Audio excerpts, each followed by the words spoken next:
Welcome to the Ricky Dick Bullshit Podcast with your host tonight, Superfly, Johnny Lee. You almost gave me a heart attack jumping in that loud. Go ahead, I'm sorry. Listen here, Bobby Blade. This is my show. It's called the Ricky Dick Bullshit Podcast, where we like to bullshit around with our friends, with our wrestlers, with our compatriots. Oh, so I'm on the B show tonight? No, this ain't no B show. Now listen, J.R. Rock. Now I'm taking over as the A show. You know why? Got bumped from the A show. Yeah. No, this is the A show right here. That means your pay's going to go down tonight. Yeah, we are getting paid for this, right? Yes. Oh, we are? But listen. Checks in the mail. But listen. Checks in the mail? Well, listen. I'll be back when I receive it. This is the A show here. You know why? Because I've been doing this shit for over, what you say now? At least 9, 10, 12 months now. 10 minutes. This right here is the A show. The Ricky Dick Bullshit Podcast, where we put over wrestlers. And we got two of the biggest names right now. We got a legend in Bobby Blade himself right here. That's me. That's you, boobs. Oh, I'm the meanest, cheatingest, chokingest, stop pokingest, crotch kickingest, your mama stickingest, spitting on babies, smacking old ladies, one man domestic disturbance, the man, the myth, the living legend, a true old school icon, and the man you paid to see, Lone Wolf Bobby Blade, and I'm back on the Ricky Dink Bullshit Podcast tonight for the second time this week. Ha ha! That's right. Top that! You can't because you're not me. That's right. I'm just J.R. Rock, the guy all the men want to be, the one the ladies came to see, and I might get Bobby Blade an STD. That's right. Now, you ain't giving me nothing unless you wear some protection, pal. And my co-host tonight, we got Big Beard Dudley back inside the house. Hey. What's up, podcast world? Take it away, Big Beard Dudley. Ask J.R. Rock whatever you want. All right. As I share this. Well, let me ask you something real quick. Go ahead. Where is our third guest? Where's that sorry sack of crap Chris Noble at? Why has got to be sorry, sack of crap? He ain't on time. Well, I mean, I No. Is he trying to big time you? I think so. Because where's he at? Is he not just fashionably late? Is it not a thing anymore? No. Not in this business. You got to be early for the show. Exactly. Well, I was brought up. I know Okay, it. all right. Yeah, I agree with that. Got to agree. But with that before we move on, I got to bring something to light right here. I'm wearing glasses. Johnny Lee's wearing glasses. Yep. Big Beard Dudley's wearing glasses. Why are you wearing shades? These are prescription. These prescription. Those are not prescription. Yes. The lights are down in here. It's dark in here. These are night vision goggles. Night vision goggles. Yeah. Well, you're just a weirdo, man. Thermal vision. Kind of reminds me of the old Adam Bond glasses. That's right. It's thermal vision. What about the Can you old? I can see the heat spots on your breast. Man, they're right there. What about the old song? I wear my sunglasses at night. You're awful, Johnny. ZZ Top. Don't be a ZZ Top. Corey Hart. Oh, my bad. I was thinking cheap sunglasses.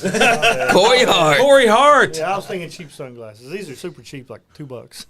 Not Corey Feldman. If it was Corey Feldman would be giving us a heck of a concert right now. Actually, he'd be trying to do the Michael Jackson moonwalk to the song. Yeah. Anyway, Greatest guitar solo ever. sorry, Big Beard Dudley. Go on with your questions. Do not apologize, Mr. Blade. BBD in the house. Don't get That's that right. confused with BBC. That's right. What's that stand for? You tell me, Bobby. BBW? Bad as Bone Wrestling? I don't Bad to know. the Bone Wrestling. I almost wrestled there before. Those sorry. Oh, Dale Bass never would book me on that show. Man. I was on my way to getting booked, and I had actually. Well, that's neither here nor there. We don't need to discuss this right now because, that was a bad deal. Does Cecil Foles keep you from getting there? No. Okay. No. I pulled out on my own accord of some things that happened, so that I prefer was not her to get name? into right now. What was her name? But Go on with the chlorophyll. All right, Mr. Rock. I like to start these things off. My first questions are always, what were your first memories of wrestling? Who did you grow up watching? Who were your favorites? Oh, I grew up mainly WWF because we only had 5 channels at my house. So that's all I got. So it was Hogan, it was Savage, it was Adrian Adonis, all those guys. Adrian Donaldson. great one. Yeah, Savage is one of my favorites. Adrian, I like the Texas Tornado. Oh, yeah. I like, what's his name? The Oregon. Billy Jack Haynes. Billy Jack Haynes. I liked him. And Good big guy. brim hat, those kind of guys. Yeah, mainly. And then it was when I got older, I got expanded into WCW and NWA and had access to that stuff. All right, now talk to me about breaking into the business. How did you get involved? What was your first day like? Oh, first day. Well, I'll tell you a story how I got in the business. Me and some of my buddies were doing backyard wrestling for about 2 years, and one of the guys, the graduate, he knows him. His mom worked with Gentleman Jim Chadwick, and I guess she'd been talking him up at work, you know, telling him about our backyard adventures. He said, "Well, you tell the boys if they're serious about wrestling, come on down to Mount Sterling, and I'll introduce you to Danny Fargo." So we went down there, and Jim introduced us, and Danny gave us the whole spiel about the training and what it would cost and all that. And then as soon as I got the money, I went back and was in it to win it. Hell yeah. Hell yeah. That's a hell of a story. Yeah, good times. All right, going to backyard wrestling and into your first couple of years, what were your first gimmicks? In backyard wrestling, Yeah. I was JR Rock. Here we go. I'm still JR Rock. He's always Never- been J.R. Rock. Never anything else. I do like a hooded gimmick. When Yeah. we're short a man or something, I'll throw a hood on and do a Okay. hood gimmick, but that's about it. Okay. I got lucky. When I started, Danny took me to the side and Yep. said, "Do you have a name? Do you have a gimmick? You know what you want to be?" And I said, "Yeah." I told him, and he liked it, so he let me run with it. Now, the graduate, he didn't have a gimmick because we were backyard wrestling. He was Yeah. Buff Daddy shoot name. So Danny said, "Well, you're the graduate, and you'll be a knockoff version of the Genius," and that's what he was for a couple of years. And he changed his gimmick throughout the years because he never had one that he wanted on his own, so he bounced around with gimmicks. But I just had the vision of what I wanted to be and evolved it from there. Nice. And you've also had the strap for a long time, too, that you usually carry around with you. Yeah, I've used that strap a little over half of my career. Probably 13 or 14 of the 25 years I've been doing it, I've been using the strap. And it's worked for him. And the kilt. He's the one that got me going on the kilt. Don't let him say You he smart. didn't. We were at a show one night. It was a Halloween show, and he wanted to be Roddy Piper. Yeah. So I got a kilt, but it's not red, so I brought it in. And he's like, "Well, I'll just use this old piece of crap costume kilt because it's red." So he used that, and he's like, "You ought to go out and wrestle in that kilt." And I was like, "You think so?" He's like, "Well, why not?" So I put it on, and there she went from there. It was Gargamel from the rest. Yeah, people always call you that. And the rest of the road has been the kilt and Gargamel ever since. Gargamel was great. That when they first started yelling at you, I was busting out laughing, and so I just kind of adopted it and everything. Started calling him Gargamel on the mic and all that too, and everything. And it just kind of carried on. I mean, it works. Yeah. It worked even better if I got red boots. So that's why I never did, because I had them damn red shoes. Exactly. And the fans, they just love to call you Gargamel. As soon as they see you, that's the first thing out of their mouth. I know. Gargamel. It doesn't matter where I go. Any show in the state, there's somebody that's going to start chanting Gargamel. They've been doing Exactly. They've been doing it for 15 years now. Yep. Yeah. I love it. I love it though. It fits though. That's the thing. But you're not bald or anything I'm like getting that. there. I'm You're getting there, but no. you're not bald yet. I mean, Yeah. but you still got the look for some That's reason. right. And I don't have my cat. John Strange moved to Florida, so as we all Yeah, know. John Straight Jazz. And the guy that's supposed to be here, the special guest, as he calls Yes, himself, Chris Noble. he's not come here to pay his respects to you, knowing that your last match is right around the corner. You know, I don't know really why he's coming here tonight. Can you tell us why he's coming tonight? I don't know what's he's That's crashing what the I've been party trying or to think something? about. He called me up and he said, I'm coming there because J.R. Rock is having his last match and I want to pay my respects. I ain't seen him, though. He ain't paid said what nothing. he's going to say to you. Why am I even here? I don't even know why I'm here. You're here because I love you, Bobby. No, you don't. Yes, I do. No, you don't. Yes, I do. You really don't. I do. You know I do. Oh man. You and that Mickey Mouse ear hat, you're always. Oh, dude, that was awesome, wasn't it? It was. It was. I want to shout out real quick to my little girl Luna. She's probably watching the show. She watches every time I come on. She likes the pod. Awesome. Heck yeah. Shout out to Luna. Hey, I'm Shout telling there. you right now, every day in the basement, she's jumping on the trampoline saying, let's do the wrestling training. So she's coming in about, let's see, she's 14 more years, girls. I'm telling you, she's coming. She's going to be the lady version of me whooping y'all's asses in the ring. So be ready. Y'all heard it here first. 14 more years. She's 4 already. She'll be 6. Should be 6. Yeah, so it'll be less What? than that. It'll be 12 more years. She's already 6. That in a couple weeks, she'll be 6. Oh, look at my that. God. Luna Rocky is watching. On the 18th, she'll be 6. Oh wow. So, yeah, 12 more years. She's coming, girls. 12 more years. That's right. They better be watching their backs. Yep. I'm going to train her to wrestle just like I do. Stiffer than a board. That's the way to do it, though. Yeah. Yeah, trust me, I know that you're stiffer than board. I learned that from I Bobby. wish you was light as a feather. I learned that from watching Bobby. Yeah. No, you didn't. Oh, yes. He slapped me in the ear one night. I couldn't hear for 3 weeks. That's And fine. remember- That's okay, though. I mean, We've had people out here that have mentioned that Bobby Blade's elbow drop off the apron is the stiffest thing they've ever Hey, taken. I love every match I've ever had with Bobby Blade. Yep. Every one of hey, them. there's one that sticks out in particular, and I've told you this before, and I think you know what I'm getting ready to go with here. The match where I was the SXW heavyweight champion, the Southern Extreme Yep. Wrestling heavyweight champion. In Georgetown. Yeah, in Georgetown. And the company, it was in a state of flux, where it was transitioning from UWA to UWF, and we had the SXW in there for that short transition period and everything. But me and you had wrestled in a strap match, Yes. and it was for the SXW championship. If you won the match, was it Felony Fox got control of the company? Cujo and Felony Fox I got think control of the so. company, and the name changed to UWF, Yes. Yep. and you became the heavyweight champion. And believe it or not, that was the first ever strap match that I ever wrestled in. Really? So I didn't know how to use the strap. You remember this? Yes. I did not know how to use this strap. So I'm sitting here thinking, I'm trying to be all, nice and protective and everything. And I go, I make a little bitty thing and everything. And I just kind of go, eh. And the crowd's, crapping on it and everything. So I'm sitting here thinking, I don't know how to use this thing. And then he gets it from me. He starts firing back, gets the strap, and he goes, Wham! pow! And I go, oh my gosh! You learned a valuable lesson that night. And I got hit like 75 times with this strap, and oh my gosh, and I had welts for like 2 weeks afterwards. He's hit me as hard as he can. I'm begging for my life. I go to the floor to get away from him. We're hooked together by this strap, and he's pulling the strap and yanking me into the pole and everything. He comes out and whap! Whap! And he's chasing me around the ring with it, and I'm going, oh gosh! I'm just trying to get away from him, and he's wow! Pow! Wow! And I'm just like, oh my gosh! So that's how you do it. Yeah, Exactly. You're not the first person that has ran for me in a strap match after they got the first couple of shots in. I'll tell you that right now. So it was one of those strap matches where you gotta drag your opponent to the corner, touch the buckle. Yep. And once you touch all 4 of the buckles, you win the match.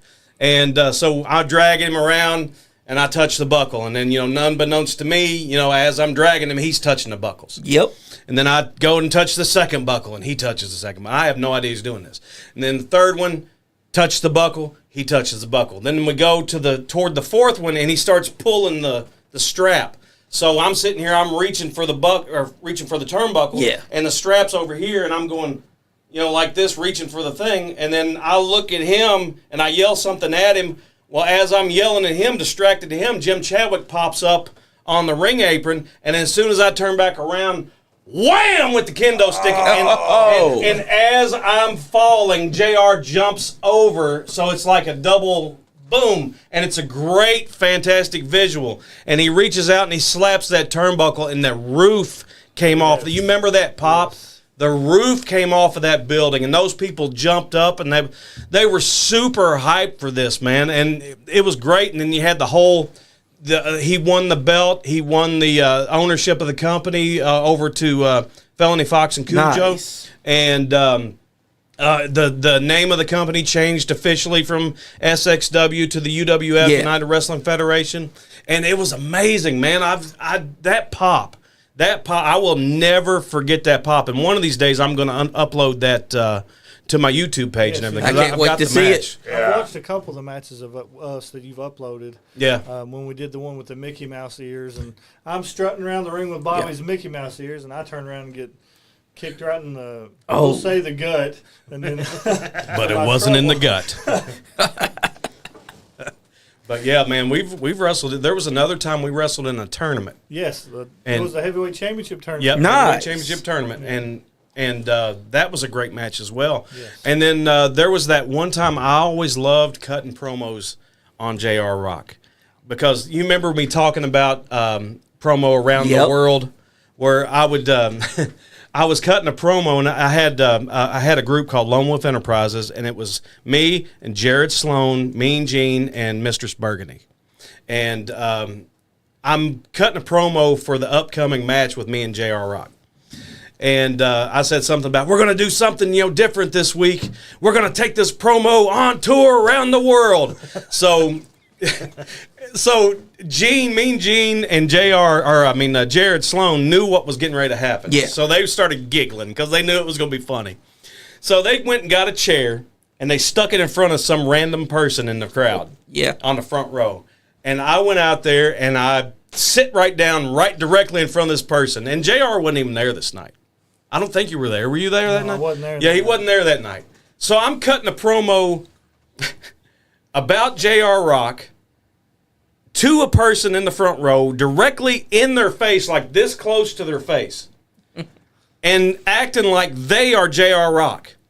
That's great. And I'm just yak, and these people were just like, I don't know what to do. They were getting nervous. And I said, all right, we're moving locations. And I stood up, and Jared and Gene got the chair, and they moved it over, and it was a big production. And I would sit down again, and boom, and JR Rock, and I'll tell you this, and blah, blah, blah. And it's somebody, some random person. Yep. And they're just all uncomfortable. That is genius. That was genius. We did it all four sides. Yes. The fourth side, there was a woman that had a dry erase marker, or dry erase board, and she wrote, "Shut up, Bobby." And there's a great picture of me cutting a promo with my finger in her face, and she's got a dry erase board that says, "Shut up, Bobby," on it, and she's laughing. And then, so finally, I go back around to the first side again to end the promo. Yep. And there was an old man there that would come every week, and his name was Charlie. You remember Charlie, old man Charlie? And he hated me. So they put the chair right in front of Charlie. And I sat down and I started, and he's going, no, Bobby, no, don't you do it, Bobby, no, Bobby. And so I sit down and I start cutting this promo on JR Rock to Charlie's face, and I'm doing all this, and he gets up and he leaves the room. So I continue to cut the promo like he's there. I'm cutting a promo on an empty chair, and I just keep going and everything like that, and I'm just going and going and going. And that got a great reaction and everything. Hell yeah. And it was funny because here I'm the heel. I'm supposed to be hated. Yeah. But the people are so entertained that they're just, this is fantastic. I will toot my own horn on a lot of those promos in the UWF and everything. I was given creative freedom to pretty much do whatever I want. I was given carte blanche to do whatever I want, so I experimented with a lot of that stuff. And a lot of it worked, some of it didn't, but a lot of it worked. So that was a good thing about Felony Cujo. They let you go out there and be you and do what you wanted to do and get your stuff over. Yeah. Were you there that night I cut a promo laying face down in the middle of the ring? Yes. My face was in the mat, and I had the microphone laying on the mat. So I'm just kind of just sitting here just cutting a promo like I would normally be straightened up and standing up. And everything. It was great. What's the thinking behind that? Like what? Yeah, what is the thought process? How did you go? You're just going to the ring and you just lay down and just get into it. The thinking was by the time he got to the ring to the promo, he's already blown up. Oh, you're right. No, he does do that. I pushed the envelope there because they didn't tell me I couldn't. Yeah. So I was going to experiment and see what worked. Because on a lot of the other shows that I was working and everything was more strict. Yeah. Yeah. So, I would get away with more stuff on the UWF shows as far as promos and all that stuff go and everything. So there was a lot of stuff that I said and did. Like one night, I rapped Ice Ice Baby just for the heck of it. Hell yeah, I saw that. One of my favorite promos ever that I did was also a UWF. It was when me and John Strange were tag team partners. I think you were there the night. I don't know if you were or not. Scott Diamond was in the ring as the ring announcer. We had a match or something coming up. So we come out and we're doing this promo, and Scott's talking, and John Strange gets the mic, and he's talking. And those ladies that sit over by the jukebox on that one side of the ring. So I grab the mic and said, hold on, John, I'm going to translate. So I look over at these women. I said, in case you didn't understand, this is what he said. I let out this big old horse neigh. The entire building was just rolling laughing except for those three ladies. Not pleased at all. Yeah. Tim Griffin said, hey, what's up, J.R. Rock? What's going on? What about me? This is the same deal. That's twice the same deal we had the other night. They was talking X, but not me, and I've been here, Exactly, twice now. Jeez, old Pete. Timmy. I'll see you on the 15th, Timmy. Timmy. The 15th, Caverna Super Show. That's right. Timmy, we go way back. That's why I don't want to talk to you. That man's final match is happening next Saturday. We're like old friends. We're like brothers, and then just ignore me. Now, speaking of my final match, all right, I'm supposed to be wrestling Stevie P. Yep. But I've heard word on the street it may not be. So in case that's going to happen, I'm going to go ahead and make a challenge right now. So if you're out there listening, Austin Diamond, bring your sorry, worthless, no good hide, Dawn down to Caverna, and let JR Rock put his boot in your ass for a little while. Wow. See how you like that? Oh, man. I know you got that old, decrepit, broken down mule of a daddy as your manager, but you bring him on down too, and I got another boot for him. Calling out the Challenge shot. Scott Diamond's my friend, dude. Let's hear what you say, Austin I Diamond. don't know what to tell you, Bobby. So you're telling me that the match for the Caverna Super Show, your final match, Yes. is, as of right now, it is J.R. Rock versus the Voodoo Child Stevie P. Yes. But if something happens and that match has to be changed, you're challenging Austin Diamond That is correct. to a match in place of the match with Stevie P. That is correct. This is a surprise announcement. Breaking news. Nobody knew this was coming, so this is a challenge to you, Austin. If you're man enough, come on down to Caverna.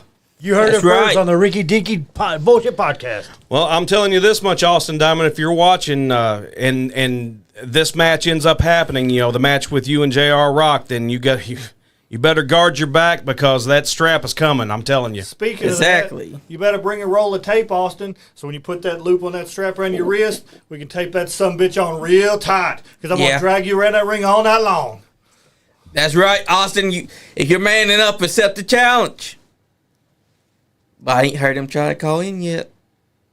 Does that mean that he might be That's a yellow? That means a no. That's right. Exactly. There's a yellow stripe going down his back and a yellow Exactly. puddle coming out his pants right now. Well, you got to give him a little bit of time. The challenge was just made and everything. We got to give him time to hear this. Now, hold up, because we know how diamonds work, right? They're upstanding human beings. No, they work fast. Let me say these are more like cubic zirconia, but I know what you're saying. Ooh. They'll In be, the shade. if they've heard the challenge, you just know one person's going to start calling in and wanting to. The line's Talk. open. That's right, it's open. Scott Diamond, it's open. Austin, it's open. If you accept the challenge. Well, we'll see what happens. Stevie P, are you going to be there? Exactly. It's a great time because Saturday night, next Saturday, March 15th, 2025, the Caverna Super Show in Horse Cave, Kentucky. It's going to be a hell of a time. Coco Beware is supposed to be there. Gary Valiant's supposed to be there. A lot of names are supposed to be there. Y'all don't want to miss this, because what if Austin Diamond does accept I'll be right J.R. back. Rock's challenge? All right, brother. But what if Austin Diamond does accept the challenge, Bobby? What if Scott Diamond heard what was said and accepts it for him? Well, I'll tell you what. If we get Stevie P versus J.R. Rock, that's going to be one heck of a match right there. Stevie P doesn't wrestle much anymore, so for him to even consider, coming out of his retirement and everything to face J.R. Rock in his final match, that says, something right there how intense this is going to be.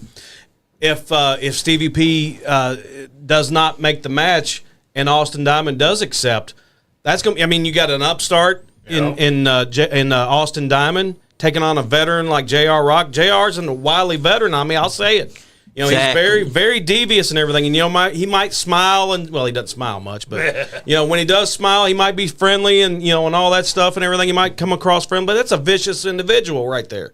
Exactly. So I if the match has to be changed to Austin Diamond versus JR, I hope Austin's ready. Exactly, because, someone's calling in. Hello. Not to interrupt Bobby Blade, Scott Diamond's calling. but I just heard Was the what truth. J.R. Rock Nothing just but the said. truth. Now, look, I'll be the first guy on the wrestling scene, four-time Hall of Famer Scott Diamond, and they don't hand those rings out just to anybody. And I'll be the first one to say on the wrestling scene that J.R. Rock is one tough son of a bitch. I have stood beside him in the ring, and I have stood across the ring from him, and it's always great when he's standing on the same side. That's right. But I'll be damned if you'll stand up there after what we've all been through and talk shit about Scott Diamond I have no yellow streak nowhere in my body. Now, I'm not going to speak for Austin Diamond. He's a young man, up-and-coming star. He can speak for himself. Did he call? Did he have But you as call far- in to answer the challenge? Was he too scared? Is that why you had to call? He's out there pissing his pants at You home. know, I haven't spoke with him in days. I have not spoke to him in days. So he did not have me call. I was just watching, backing a guy that for 15 years I've had nothing but respect for. Two guys, I should say, Bobby Blade and J.R. Rock. And I couldn't believe when I heard J.R. Rock, the same guy that stood side by side with me and threw people around in a cage in Somerset, Kentucky one night like a whirlwind. We've been all over the United States together, beating people up.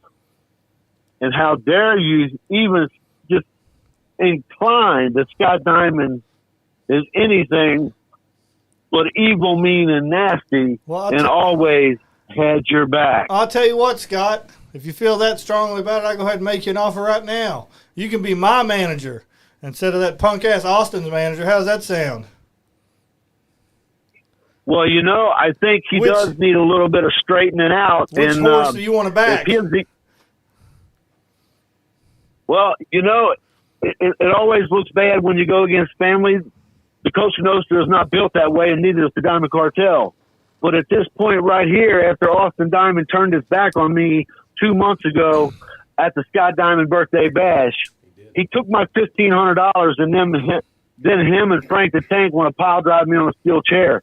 So if it comes down to it, as I've done for the last 15 years, I'm backing J.R. Rock.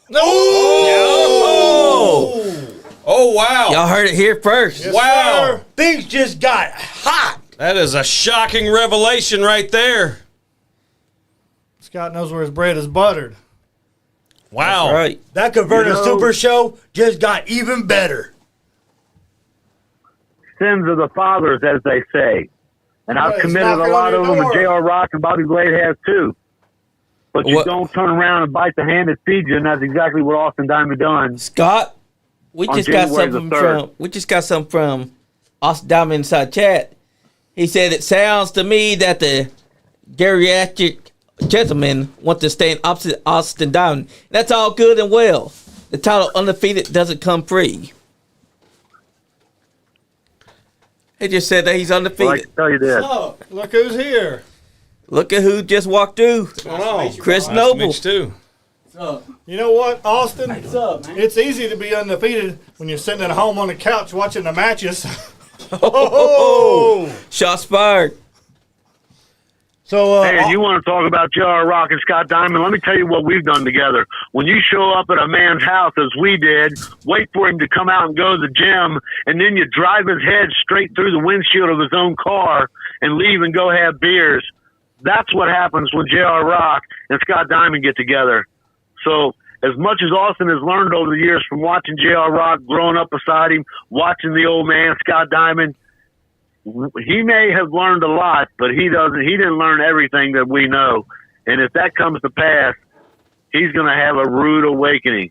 Well, you know what they say, Scott. Diamonds are forever. Family's just sometimes. That's right. It's all right. You can pick your nose, but you can't pick your family. But you can give them some tough love and show them what evil, mean, and nasty is really all about. Speaking of picking your nose, look who just walked through the door. The biggest booger picker in the business, Hey, Chris now Noble. what? Booger picker. I ain't never picked Chris Noble. Yeah. flinging them Yep, on he just somebody, walked but through. That's a different story. Number one, Wow. John Strange jock sniffer in the house. Oh, jeez. Now Oh, listen my to gosh. That's harsh. this. I didn't come here to be insulted, man. That's harsh. What in the world, John Strange? Man, oh man. John I'm Strange telling you, it's was a getting jock deep. strap, dude. It is. I ain't never seen one in his I bag. In wanna the words jump of out of the Donnie way. I Green, wanna let hot you damn, guys I'm do on it. fire.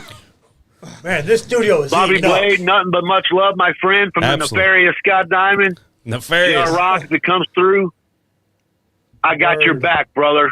Yes, sir. Johnny and everybody, have a great night. You I'll too, be brother. watching. It's always a pleasure. Always, Thank brother. you, Mr. Diamond. Let's talk a little bit about the UCW Caverna Super Yes, Show. sir. Put it over a Yes. little bit. Big time. Biggest show in Central Kentucky coming up on the 15th. It'll be me against whoever decides to show up for my last match. Have all the top stars there. Marty Clay, the international superstar, will be Yep. there. Stan Sierra will be there, no doubt. He's always on deck at that show, running the roost. Tons and tons of supers. Coco Beware will be there. Bobby, do your bird dance again, looking like a silly goof. Everybody get up! Everybody right. get down! Get up. You better stretch your stuff because the Birdman's in town! right. Bird, bird, bird! Bird, bird, bird! Join me! Bird is the word. Oh my God, you got him going crazy. We've torn up the studio! Hey, that's all right. My God, he was starting to sing "The Bird is the word." If you need tickets, go to Eventbrite. They still have seats left in the gold circle. Front Yep. row is sold out. Second row is probably getting close to being sold out. You don't want to miss Exactly. this show. You Saturday night, March the 15th, 2025. This is the 25th anniversary of the Caverna Super Show. Is that correct? That's right. And this is my 25th year in the business. I got the JR Rock End of the Line T-shirts. I'll have them for sale at the show. Yep, UCW That's right. Caverna Super Show at the Caverna High School Gym, Saturday night, March the 15th. You know what the bell time is? 7 p.m. The meet and greet starts 7 at p.m. 4. I think it gets 4 to 6. Bell time is 7 p.m. at Horse Cave, I believe is the city. Yes, and they're going to have a big Hall of Fame induction ceremony Yes. there. The 2025 Legacy of Respect Hall of Fame. It's going to have Jason Kidd, Thriller Brisbane, Shane Morton, the Wild Boys, Ben Jordan, and Steve Neely, Miss Hollywood, Smooth, Johnny Spade. Johnny Spade, Yes. baby. Billy Scott, Sexy Sean Casey. I feuded with him back in '96 and had some awesome matches with him. And Little Chief Lone Eagle. I haven't seen him for about 30 Hell yeah. years. Calamity Jane's been trying I'll to tell get you him. a quick story about down here Johnny for a while. Spade.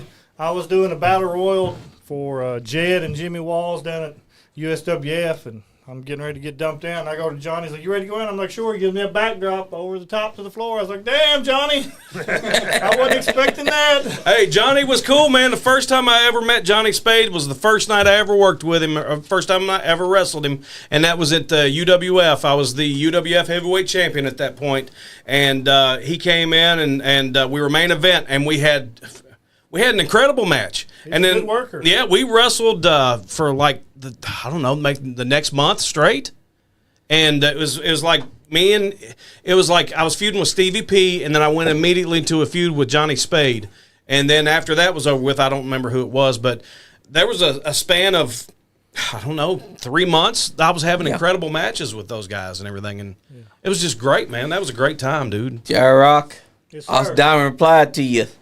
He said, "Surely I'm not the only one that knows Rock's brisk retirement tour, as I've been taking the business by storm. Scott Diamond is nothing more than a liability. You're more than welcome to keep him. Caverna will see a tragedy, and that's a guarantee." I agree, they will. Dang, man. Austin, are you accepting the challenge? Woo! Give us the definitive answer. Austin, that's your dad, dude.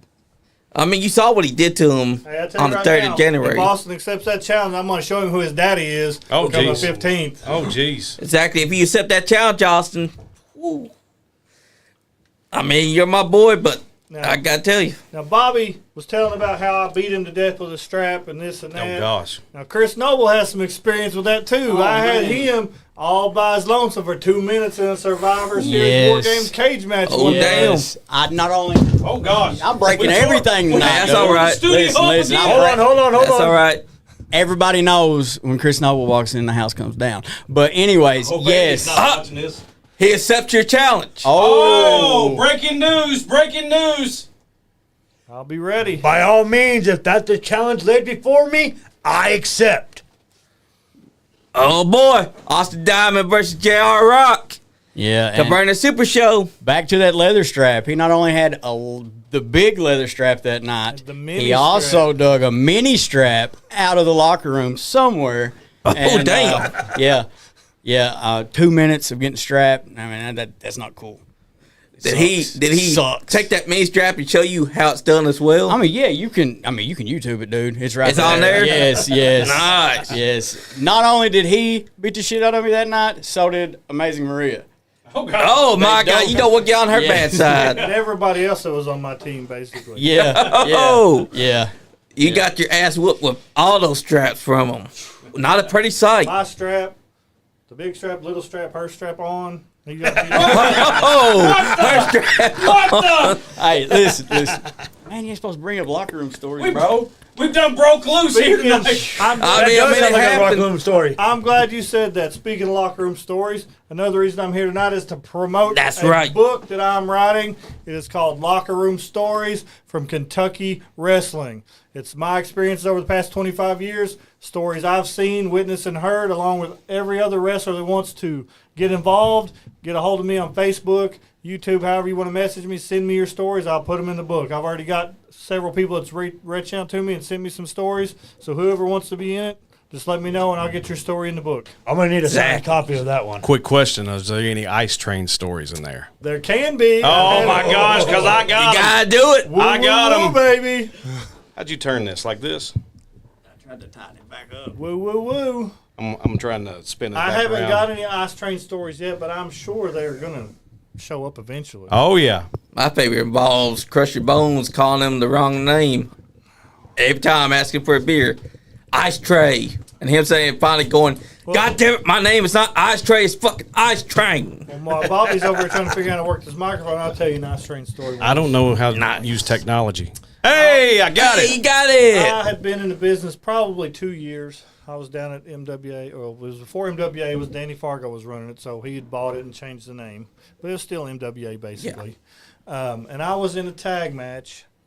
I was part of the Insurgents, and I had this silly camouflage outfit. Oh on yeah. and a hood. And Ice Train was making this big old comeback that night. He runs in the ring to make the save. First thing he does is pull my hood off right there in front of everybody. And I just grab it and put it back on. I was like, thanks a lot, Train. Man, Ice Train. Here's the thing about Ice Train, dude. Ice Train, when he first started, was so good. He was really good, excellent in the ring. You knew he was going to be good. Yes. But man, he let the wrong people get a hold of him, man. And it's just they steered him off in the wrong path and everything, and it's just downward spiral after that. The first match that I had in wrestling that was not a battle royal was a tag team match, and my first tag team partner ever was Ice Train. Nice. Me and Ice Train against the Country Cousins, Jeff Rowe and Jed. I'm so sorry. Man, Ice Train, dude, man, he went out and he wrestled somebody in Mount Sterling one night, and he was getting changed back. Match was over with. He goes to get changed back into his street clothes and everything, and he puts all of his street clothes on. And then I look over, and he's got his underwear on the outside of his street clothes. And I looked at him, I said, Trainer, you going to go outside like that? And he's like, oh, yeah, brother. Woo, woo, woo. I'm going to go hit the town. I'm going to party. Woo, woo, woo. It's going to be on tonight, Ice Train. Woo, woo. And I'm just like, okay, dude. It's whatever. I mean, go ahead and party, man, with your underwear on. Party hardy. He's like, I always wear my underwear. Did he even know he had him on the outside of his pants? I eventually told him. Because the thing is everybody else that was in the locker room was just going to let him go out. Yeah, exactly. And I'm like, dude, you got your underwear on the outside of your street clothes. You might want to put those on. Oh, thank you, brother. I really appreciate it. We were in Georgetown that night. He just showed up in the locker room. Everybody started looking around. It's like, who booked him? What's he doing here? Oh, yeah. UWF? Yes. And Felony made him get out. He did the same thing over at PTW one time. We were running Georgetown. He just comes walking in the dressing room, got his cowboy hat on and everything, and he's like, I'm here if you need me, brother. And Larry's like, Train, you got to get out. Yeah, I looked at him that night. I said, did you book him? He's like, no, I don't know why he's here. We were in Winchester. This is when the MWA moved to Winchester, and Ice Train comes walking in. Well, I told you, do you know the whole story about Ice Train going to the paper and all this stuff? Yes. Oh, golly. For those that don't know it, I'll briefly I think talk I about saw the article. Oh, gosh. The MWA was getting ready to have the 40th anniversary show in March the 6th of 2010, so 15 years ago. And so Chris Hayes was the promoter of the MWA at that point. So, Winchester was doing really good for us. It was a big turnaround from what Mount Sterling was and everything. Because Mount Sterling was just dead at the end. We go to Winchester. Ooh, my voice sounds cool like this. But anyway, That's right. Sexy Bobby Blade. yeah, we go to Winchester, and the whole product turns around, the crowd turns around, and everything's on the up and up for the MWA at this point. We're having the 40th anniversary show coming up and everything, so it's time to do the plugging the show and advertising for the show and all that stuff. And the main event was going to be a 2-ring battle royal, and it was like 40 wrestlers in it. Yeah. And it was the double elimination. You get getting thrown out of one ring, you go to the second ring, and then you get thrown out of there, and then you're eliminated. And then it was the winner of ring 1 versus the winner of ring 2, and the winner of that match, they wrestle each other, and the winner of that match wins the vacant MWA title. And it came down to Larry D versus Wildcat Chris Harris, with Larry D pinning Chris Harris to become the MWA champion. And he went on his quote unquote legendary run. That's also his nickname. So, but anyway, so I thought it was Playboy in training. Oh, it was at one point. No, the PITs were awesome. I'll get to that later, but that was awesome. But so we're doing. They're doing the advertisement for the show and everything, and Train takes it upon himself. Ice Train takes it upon himself to go to the Winchester newspaper, the local paper, and say, "Hey, brother, the MWA is going to have its 40th anniversary on March the 6th, 2010." And he says, "I'm in the main event against Randy Macho Man Savage." And and he says, "The Road Warriors are going to be," and Hawk had already been dead for like a year or two, well, like 7 years at this point. "Road Warriors are going to be there, and Hillbilly Jim's going to be there, and all these people, Manny Fernandez, and this and that.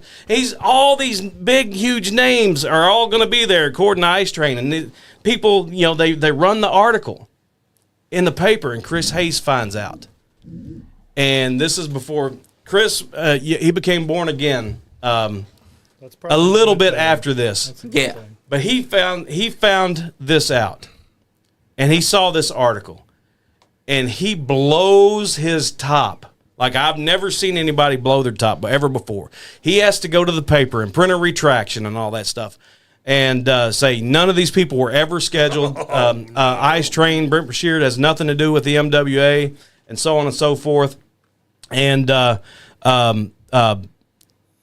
we're breaking ties with him from this point forward, blah, blah, blah. This is all a blatant lie. So, night of the show, March the 6th. We got the 2 rings set up and everything. There's a huge crowd, huge line outside. I'm driving into the building. I see a table set up with gimmicks on it. Ice Train set up a gimmick table to sell merchandise out front. So... it wasn't me, but somebody tips off Chris Hayes. It was everybody else. Yeah, everybody else tipped off Chris Hayes. It wasn't me, I swear, though. Chris goes out there and says, "Get out of here, Trey." He makes him pack up all, and he's like, "F you, you mother effer," and, they're going at it and all that stuff, and I thought it was going to break down into a brawl. So he leaves. He finally gets packed up and everything, and he goes and he sets up a merchandise stand on a bridge and tries to sell his gimmicks on a bridge. And I'm just like... He is persistent. Yeah. I mean, the thing is, the dude, he could be a good dude, man, but he just there's issues, dude. Yeah, lots of personal demons. Yeah, demons, man, demons. And the thing is, I hate to talk bad about anybody, but at this point, I mean, he's a lost cause, and I hate to say that. Yeah. And, dude... There's so many Ice Train stories. I remember we were in Carlisle one night for NAW, New Alliance Wrestling. You remember that? Mm-hmm. We were there, and I was doing the ring announcing for that time because I wasn't managing or wrestling or anything like that at that point in time. So I was doing the ring announcing that night. Ice Train sets up his gimmick table, and he's got DVDs and all that stuff and everything. He goes, "Hey, Bobo," and he goes, "I've got disc 3 of the Ric Flair collection here for sale if you want to buy it from me." And I'm like, "I've already got it." And he's like, "No, you don't understand. This is disc 3. And I'm like, "Train, I've already got it." And he's like, "This is disc 3, the 3rd one." And I was like, "Train, I have a 3-disc set. This is part of the 3-disc set. This is disc 3. I have disc 1, 2, and 3. I don't need this." And he's like, "Well, F you, Bobby Blade." and I'm like, I'm like, you had to be blunt with him. You had to be. Yes. And then the last interaction I ever had with him and everything, he had posted a picture of him and Kelly Charles when they were tag team. And Kelly. I love Kelly. Yep. And he posted a picture, and I didn't know about it. He didn't tag me in it or anything like that, so I didn't even know he posted it because, I don't just, go on random people's pages. So he sends me a private message cussing me out and calling me every name in the book because I didn't respond to his picture, that I didn't react to. I didn't laugh, react, or thumbs up or anything like that. Or I didn't comment on it. He calls me every name in the book. I thought you was better than this, Bobby Bladen. I'm like, dude, I didn't even know it was. I'm like, dude, block, delete, and block. And I ended up blocking him 13 years ago or something like that. And I haven't talked to him since. And I wish that I hope he can get straightened out. Yep. You know the best story. You know the best part of all these stories was a big guy like Ice Train with Gomer Pyle's voice coming out. Yes. Oh, Austin Diamond left something. He said, after the spectacle in Horse Cave, we'll be able to add this story of when the madman for Furnace Mountain took his tattered legacy and went home. Well, I would respond to that, but jobber talk with Austin Diamond's over for now. It's time for the big boys to talk. That's right. I always thought Furnace Mountain was the coolest sounding place ever. That's a shoot place. Is it? Yes. Yeah, I would post on Facebook. I would put there are no trees on Furnace Mountain, and stuff like that and everything. Just cryptic things and everything. And you never would respond. Well, I can't respond if I don't know. Well, what's wrong with you, J.R. Rock? Would you like to hear the origin of how Furnace Mountain got Yes, its name? I would. Tell you the origin of how Furnace Mountain got its name. There was a furnace on the mountain. Now, if you go up there's several of them. It's big, stone-stacked iron ore furnaces where they used to make iron ore. And they're all over the place up there. There's big, bronze plaques with all the history of it. That's how the mountain got its name, from all the iron ore furnaces they used to smelt and make up there. Were you in a smelting accident? Yes. That's how I ended up looking like you. I got smelled real bad. Awful. That's awful. But speaking of training on those gimmick tables, that's what I'm going to be doing when I get the Locker Room Stories book finished. I'm going to be hitting all the gimmick tables at all the shows that'll let me come and crash the party, hawking this book, and I expect everybody to buy a copy because there's going to be some hot, juicy-ass stories in it that a lot of people probably never heard and don't want out there. So exactly. Buy some copies of this book. Well, you ain't got no dirt on me. You might have on Chris Noble, but I don't know about me. I got the dirt on me. I got a good story about Chris Noble once. We were down in Harlan one night. Oh, God. Christy Cleveland. I still ain't forgiving for this, man. Well, that's two stories about him. Yeah. So I guess this was his debut match, okay? Yeah. It was me and John Strange against him and Mike Woodridge or something. Walbright, that's who it was. So we're trying to go over, what do you want your name to be? I want to be this, I want to be that. I said, okay, we'll take care of it. So I go over to the sound guy. I said, look, when this dude comes out, I said, you announce him as Christy Cleveland. Yeah. So he don't have no idea. The music hits, he come in, he's strutting, he gets in the ring. They tell me to bring a weapon. Yeah. You know. And they're like, introducing Christy Cleveland, and he just... looking around. Who? What the hell is going on? That's great. I'm like, it's you, Christy Cleveland. That's great. That was a great rib. Also smacked shit out of me that night, too, right in the back of the head. Yeah, that's true. Another good story about that same night, your friend, the Kentucky Stud, I thought that his ex-wife was going to eat him like a candy bar in the locker room. God, man. Yeah, we ain't gonna dive deep into these stories right now, man. Buy the book. That's all I got to say. That's right. Buy the book. Yep. Buy the book. Buy the book. I always got to sing that every time somebody says I'm going to get some good stories on you because Dale Bass is going to come over and tell me all kinds of good stuff. That's right. There are no good stories on me. I don't believe that. I was a good boy. I showed up at the shows. I did what I was asked to do. I got my money, and I went to the house. I don't know if I Yeah. He did. That's why there's no good stories about me. I did the same thing. Everybody's like, You definitely, hold on. You definitely ain't going to find no stories of me partying because I didn't party. That's the same way with me. Straight that edge. asshole don't hang out with Jacob nobody. Ratliff said, Yep. "What's up, Rock?" He just comes. What's up, Jake? My boy, Jacob Ratliff. Oh, That's right. oh, I'm here too, Jacob. One half of the tag team, the Rat Rock Experience, my partner. Heck yeah. And look, Stan Sierra's also watching. What up, Stan? My man, Stan Sierra. Are you going to say hi to J.R. Rock too, Stan, and not me? He is. Chris Noble's here too. Yeah. Jeez, oh, That's Pete. right. I hear crickets. Yeah, crickets. I can't believe they didn't say, hey, Bobby Blade first. Oh, James Kendrick also commented. He said, J.R. Rock is one of the toughest guys I've ever been in the ring with. But I'm not. Come on, James Kendrick. Nobody's mentioned Bobby Blade. I Jeez, don't oh, understand Pete. that. Hey, No love for Blade. This is conspiracy. In Bobby's defense, his old ass has been retired so long. James Kendrick and Jake Brown probably never saw him wrestle. So I've only been retired since 2018.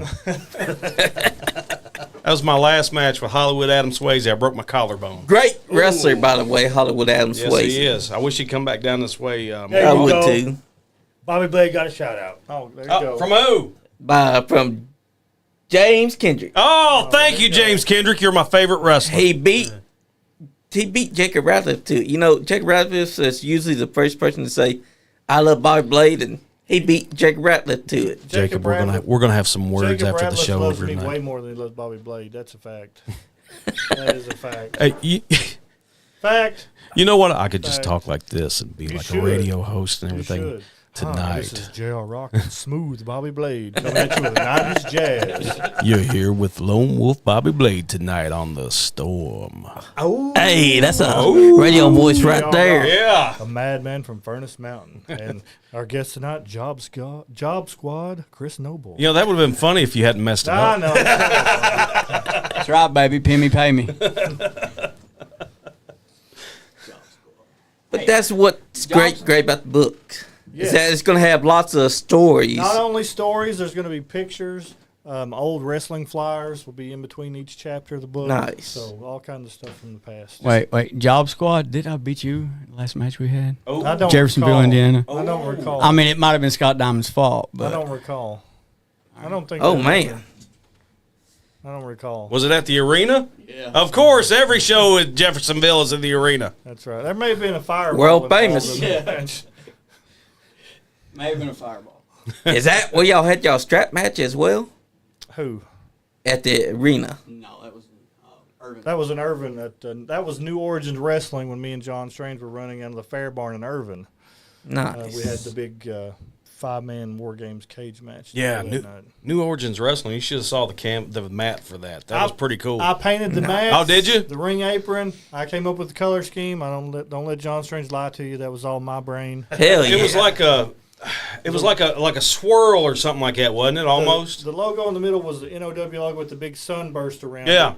Sunburst. Yeah. Yeah, one of the aprons had like a big spider web with New Origins logo on it. One of them had like some cartoon wrestlers getting ready to fight each other on it. Yeah, it was Badass. cool. It was cool looking. And they had Stevie P. No, it was Brock Landers versus John Morrison Yes, there one John night, Morrison, right? Yeah, so we had our security ropes were neon tube lights. Nice. So we'd bring the house lights down and turn on the neon security tube lights before the show would start. That's what I'm talking about. Speaking of Landers, we've had him on the show. Yeah, he's a Rod Hicks. Yeah, he's a great dude. I like him. He's a good guy. He gave me this shirt actually. Nice. The New Jack shirt. He's a smart man. Yeah. Because speaking of New Jack, we got him on the WWE 2K25 now. You know who else is going to be on there on a part of the DLC? Abyss. The Monster Abyss, Kentucky wrestling veteran, Yes. came up with him when he first started and everything. He first started with Roger Ruffin in the NWF, and then he came down to work for the MWA with Danny Fargo for a long time. Yep. And so he was doing all of our shows, and he was doing all the NWF shows, and he was busy. And then eventually he moved on to TNA and started making a name for himself, and That's right. Dale Bass showed me a picture of him from a locker room. He probably couldn't have been 18, baby's face, looking lost like a babe in the woods. yeah, he's super great guy. Super great guy. One of the best people you ever met. Never changed and everything. I've wrestled him a lot myself, and had some really good matches. Had one bad match with him. I've never got to wrestle him. I've done a few shows with him, but I've never got to wrestle him. Yeah, I've wrestled him probably 100 times, 150 Prince times maybe. Justice. Wow. Yeah, I mean he He was one of our regular guys, you know. So and same Yes. thing with Carl Anderson, you know. Yes. Yeah. He was wrestling with us at the MWA as under a shoot name Chad Allegra. And so we were working with him on a regular basis and everything. And then all of a sudden he blows up and we're like, I know that guy, you know. I know him. Hey, there's a ton of people that blew up that came through this territory me and Bobby worked with when they were younger. Yeah. A lot What's of her name on the E? Mary whatever? Mary Elizabeth Monroe. no, the other one. Crazy Mary Dobson. Yeah, Crazy Mary Dobson. Yeah, I know her. Yeah, Sarah Logan. Yes. Yep, Sarah Logan. Yeah, she's not on there anymore, but I think she's married to The Viking. one of the Viking Yep, raiders. one of them, and she was going by Valhalla the last Yeah, time. I saw her. Valhalla. Yep. The last show I was on with her was in Chicago, and her Viking Raider husband wrestled Shane Mercer, and he did that middle rope backflip deal with him, which Oh. was insane. Dude, Assault and battery. you know the thing. Shane. Speaking of Shane Mercer and everything, he just got that shout out on Raw. Yes. On Michael Crazy. Cole. And that was awesome, man. I remember I was sitting there and I was watching it, and it was Logan Paul versus Rey Mysterio. Yep. And he sets him up, and I was like, he sets him up on the rope, and he grabs him. I'm like, surely he's not going to do the moonsault and battery. Yeah. And then he does the moonsault and battery, and he hits it, and Michael Cole says, "Shades of the Iron Demon," and I heard that, and I yes. jumped up, and I said, "That's awesome! That's awesome!" And I shouted out, Shane. I said, Shane, that was awesome to hear Michael Cole give you a shout out. Yep, I sent him a message, but I think Charlene, referee for OVW, she got to him first. I think she FaceTimed him as soon as it happened, That's awesome. and told him, let him know, and everything. And so that blew up and everything. But Shane, man, I saw Shane last week at Generation Next Pro Wrestling in Cynthiana, and he's still the same person, man. He's He still is. awesome. He wrestled. Who did he wrestle that night? Jackie Thad, Plaid Jackie Thad, the Gen Next Heavyweight Champion, and they had a phenomenal match. And he yeeted Jackie Thad onto some guys on the floor, which was Nick Ultima and Beck Reeves, and a couple of like referees and stuff. And man, they had a phenomenal match, dude.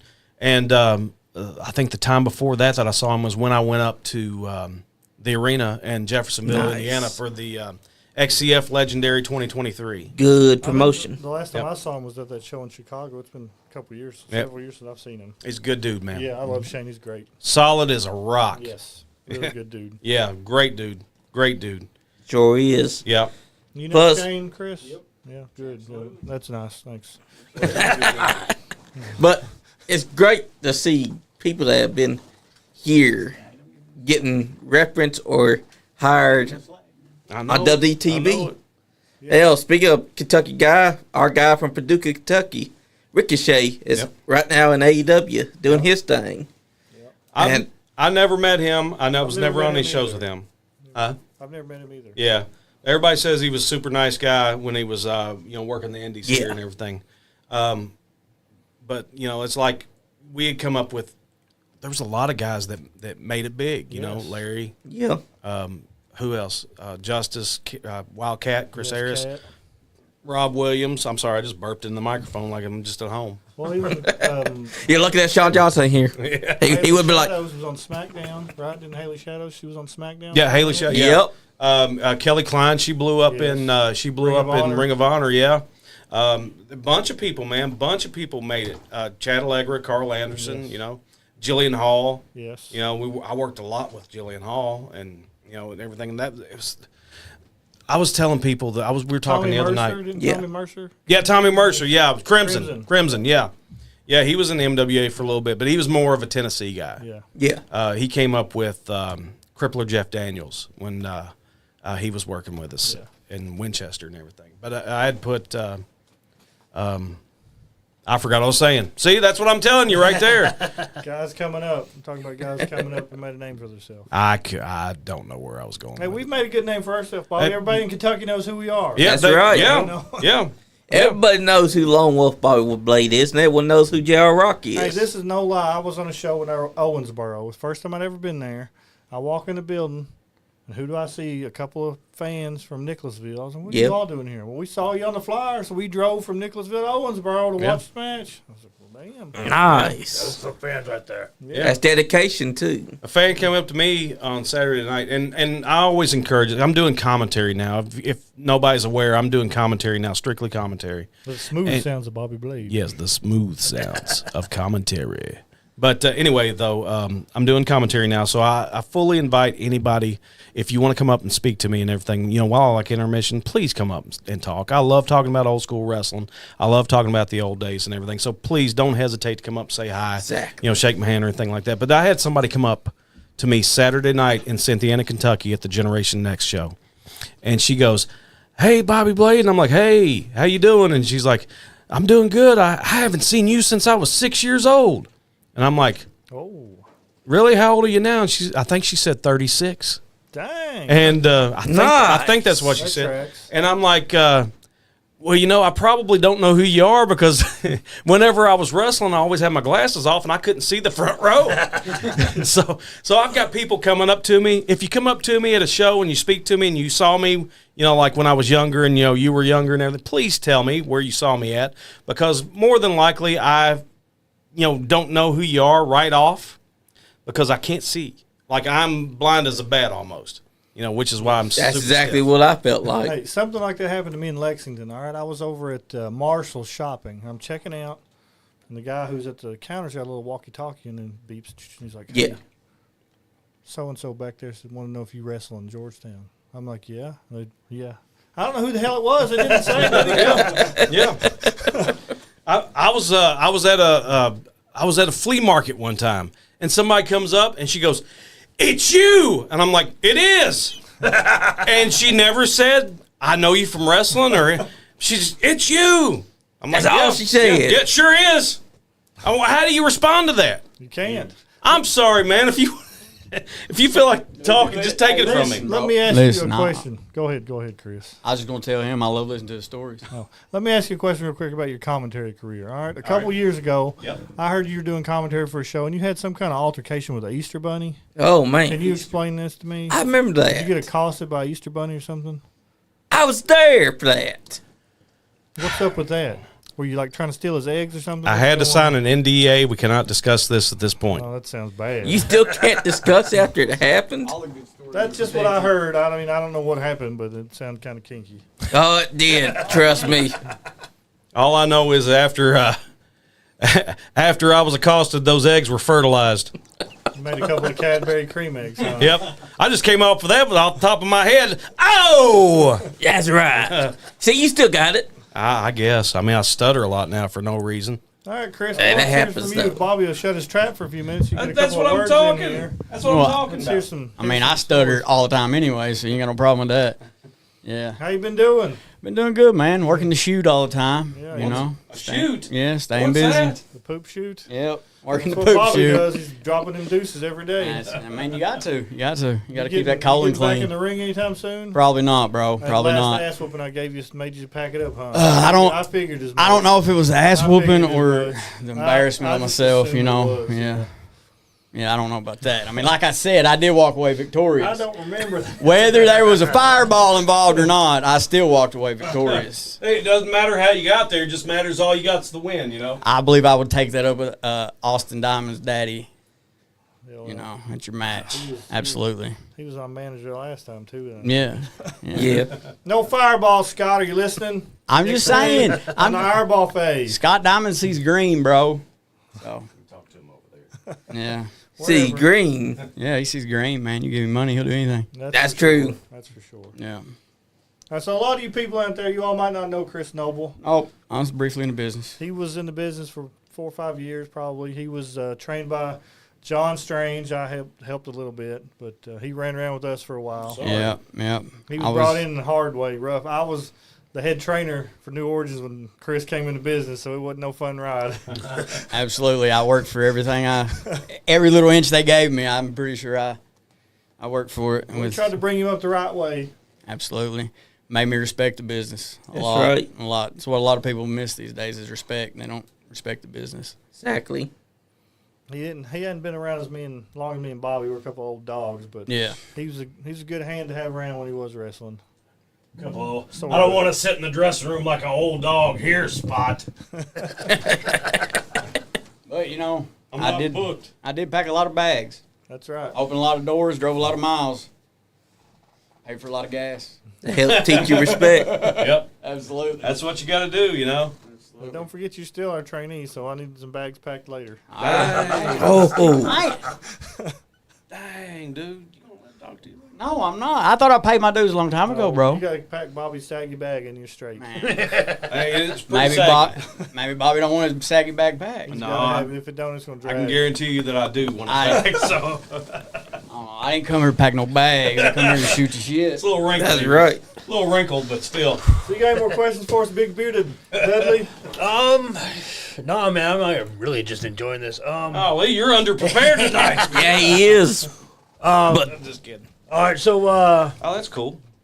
what made the final decision for you to lace up the boots and have your final match? Well, I've been trying to retire for 2 years. Hey, you're Nobody will right. let me. You know how that goes. I started my retirement tour in 2023. I had some retirement tour. I was going to do the year out. My shoot job got in the way. I only got to wrestle 2 or 3 matches that year. So a couple of promoters said, don't go out like that. Come back. Do the fair tour last year. So I did the fair tour. I only did maybe 12 matches last year. I haven't wrestled since October of last year. Yeah. Terry England made me an offer, said, if you're done, come on down to Caverna and have a big farewell. So, but what led to all that is just 25 years of beating and bumping and bruising. Like, I got body parts that don't never stop hurting. Bobby can attest to that. Yeah. Oh, yeah. I fully understand that, man. Like, when I left in 2018, my last match was with a guy named Hollywood Adam Swayze, and it was a good match. But during the match, I felt how old I was, actually. My knees were just throbbing. And it felt like I was walking through quicksand, when I was walking across the ring and stuff. And it seemed like I was moving in slow motion because in my mind, I'm still a young man. Yeah. Yes. But my body says, hold on now, son. Yes. So I fully get it, man. I fully get it. I mean, it's like there's not a day that I don't wake up that I don't hurt. Yes. I mean, I hurt every day in almost everything I do and everything. And it's just, there's a meme that goes around on Facebook that says something about what level is your pain? Doctor talking to the patient said, what level is your pain? And the patient says, oh, it's just the normal amount. And he's like, well, the normal amount is 0. Yeah. And I'm like, well, I don't know a world where the normal amount of pain is 0. Neither do I. Exactly. So, and plus 2, I'm straight edge, so I don't take any Yes. pain medication or anything like that. So, and unfortunately, a lot of people do, but I don't do anything. So I wake up and I'm like extra hurting, all the time. Oh, Scott Diamond Channel. He said, I'm still watching. Still. Fireballs for everybody. Oh, shit. I haven't done anything, Scott. I'm just sitting. I'm an innocent bystander. Then he said, wait until you're 60. I'm not even going to be there. Bobby's getting close to 60. I am getting close to 60. I'm 51. Yeah. But I'll be 52 this year. a lot of guys think you do your shows, you're in there, you're one match, and you're done. Right. That's not always the case. Exactly. Like, if you're a good hand, you're out there 3 or 4 times a night. And if you're doing a fair tour, that's 5 or 6 nights a week. So you're involved in possibly 20 matches a week Yeah. on a fair Exactly. tour. Yeah. And that wears on your body. Well, like I was talking about with X here the other night and everything, we were running 4 and 5 nights a week back in the 90s and all Yes. that stuff, and that's, Wednesday through Sunday, Yes. every week in the spring and summer. And then in the fall and winter, it was like 4 days a week, and then, of course, now that's nowhere near, the amount that people work these days and everything is nowhere near the amount that we used to work back in the day. Yep. So, it was crazy amount of working and everything. And then the thing that nobody understands is once you quit, once you stop actively wrestling, your body doesn't magically repair itself. No. You don't magically get better. It doesn't hurt as much. I found out that you I mean- feel it. You find out exactly how badly you're hurt once you stop. Yes, you do. Because all the calluses on your body and Exactly. everything, they all go away and everything, and then You can feel every brittle bone, you can feel everything, rubbing together and, bones rubbing together where you got no cartilage and stuff like that. Like my list of injuries over the years, I broke my left ankle completely, broke my leg, rolled my right ankle several times over and over and over. Both of my knees are blown out. I need hip replacement surgery on both of my hips, but mainly my right hip is the worst because that's where I dropped the elbow on. Lower back. Yep, lower back. My back almost broke in 1996, messing something up. Left shoulder. Broken collarbone, torn a rotator cuff in both shoulders. I got bone chips in both of my elbows. Neck injuries over the years, and I'm sitting at 14 concussions right now. I didn't want a 15th concussion. That's one of the reasons why I initially quit. Yes. So, things can be a little bit scrambled sometimes, Yeah. Which is why I lose my train of thought sometimes, and sometimes I keep on rambling on like I'm doing right now. Hey, that's all to right. kind of fill the void. That is good storytelling. But once you finally stop, those things don't just magically heal. No. They years and years and years of doing this and everything, it breaks it down worse and everything. And so it's like, I don't have hardly any cartilage in my knees. Well, they say every wrestling match is like a car crash. Yeah. So if you're doing 15 matches a week, Yeah. that's hard on your body. There was one night we were in Hazard, Kentucky for the UWF in 1995. This wasn't Felony and Cujo's. This was a guy named John Hobart. We had 6 matches that night, and I wrestled 6 times. I've done that. I've wrestled every single match. I didn't even go back to the dressing room. I walked into the locker room one night in Clay City. We were doing a show at the front of the pawn shop. There was me, and there was 3 other guys in the locker room. I was like, where's everybody at? Yeah. And I was out there for every match. I wrestled. I managed. I ran it. It was a long night. But I've done that multiple times. Summer of 2015, because that's the night that I actually contacted John Strange and Earl Kelly about getting in the business. You were in the crowd watching. Yep. We had like 300 people in the street watching 4 guys have 6 matches. Yeah. I mean, and the thing is you could pull it off if everybody had enough hoods. Yeah. You could pull off a That's full right. show with 4 guys. Yeah. But I mean, the thing is just the beating. Everybody says, "Oh, it's work." Blah blah blah. Your Tell body's that to taking. someone's body.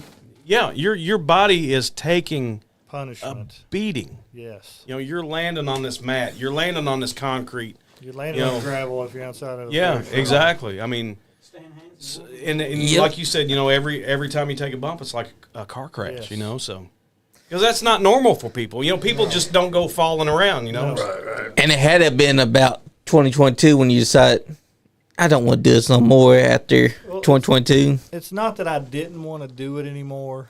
It's that my body doesn't want me to do it anymore. Exactly. And now I know a lot of guys that are older than me that are having surgery after surgery. I don't want to end up being that guy. Yeah. that has Yeah. surgery after surgery after surgery and can't walk. And when you get up in age like J.R. Rock and everything, you have to listen to your body. That's true. Well, and like I said earlier and everything, in our minds, we're still young men. Yep. Yeah. But our bodies are going, hold on now. Yeah, Your body will remind you. I'm not super old. I'm just in my mid-40s, but I've been wrestling since I was in high school. That's it? Yeah, I'm going to be 44 this year. That's all? And I've wrestled 25 years Golly. professionally 33. in 2 Oh, years backyard. So 27 years Yeah. I've wrestled of the 43 years I've been alive. So more than half my life. I'm 51 now. I'll be 52 in October. And I've been wrestling ever since I was 17 years old see? with just Nice. a 2-year break. That's So all see, there was. We've been taking car crashes more than half our life on a regular basis. Yeah, and for the duration of the 90s, it was 4 and 5 nights a week for me. Yep. And that's what I've been doing for the last 6 years with the fair shows with X, 4 or 5 nights a week. I'm doing at least 3 to 4 matches a week, plus whatever spot shows on top of that. Yeah. Yeah. And you know what? You made the perfect time to retire, because what better way to retire than the Cabrera Super Show on the biggest stage? Because a lot of people going to be there. Yes. A lot of people going to be there to watch J.R. Rock on his final ride. I've seen several people comment about they're ready to see me ride off into the sunset, and then some of them are saying they're gonna miss the kilt, like they Yeah. like to call a skirt. I've been ready for you right off in the sunset for 20 years. I'm never, I'm just I'm kidding. never riding off in your sunset, Bobby. And man, I'm always going to be right there aggravating you. Oh, gee. To the end of time. Hell yeah. We're having a good time here tonight. That's right. what You know we're what? The book's going to have a lot of great stories Yes. from the back that no one's ever heard of That's yet. right. I've got several stories I'm writing of my own, all of them I can think of. Cody Matthews has sent me some stories. Jacob Rabbit Good man. sent me a story. I got a story from Colt Steele. Oh. A couple other people working on some stories. Some less known wrestlers like Shad Stewart. He's sending me some stories, and I've got some other appointments set up to get stories with people. So I'm gonna have a lot of good criteria in the book. Hell yeah. Nice. The first time me and Andy saw you was at KPW. We saw you kicking ass and taking names. That's That's pretty much what you where do I'm at. your entire career. We saw you and we were like, we need to get this guy onto the show.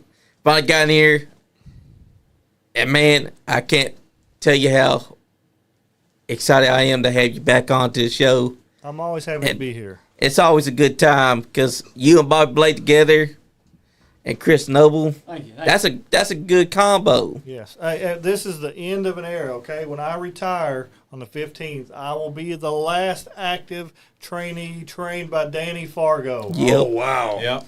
that's I'm big. the last one. Yep. Because Danny Fargo's who my family used to set rings for. Yes. Yep.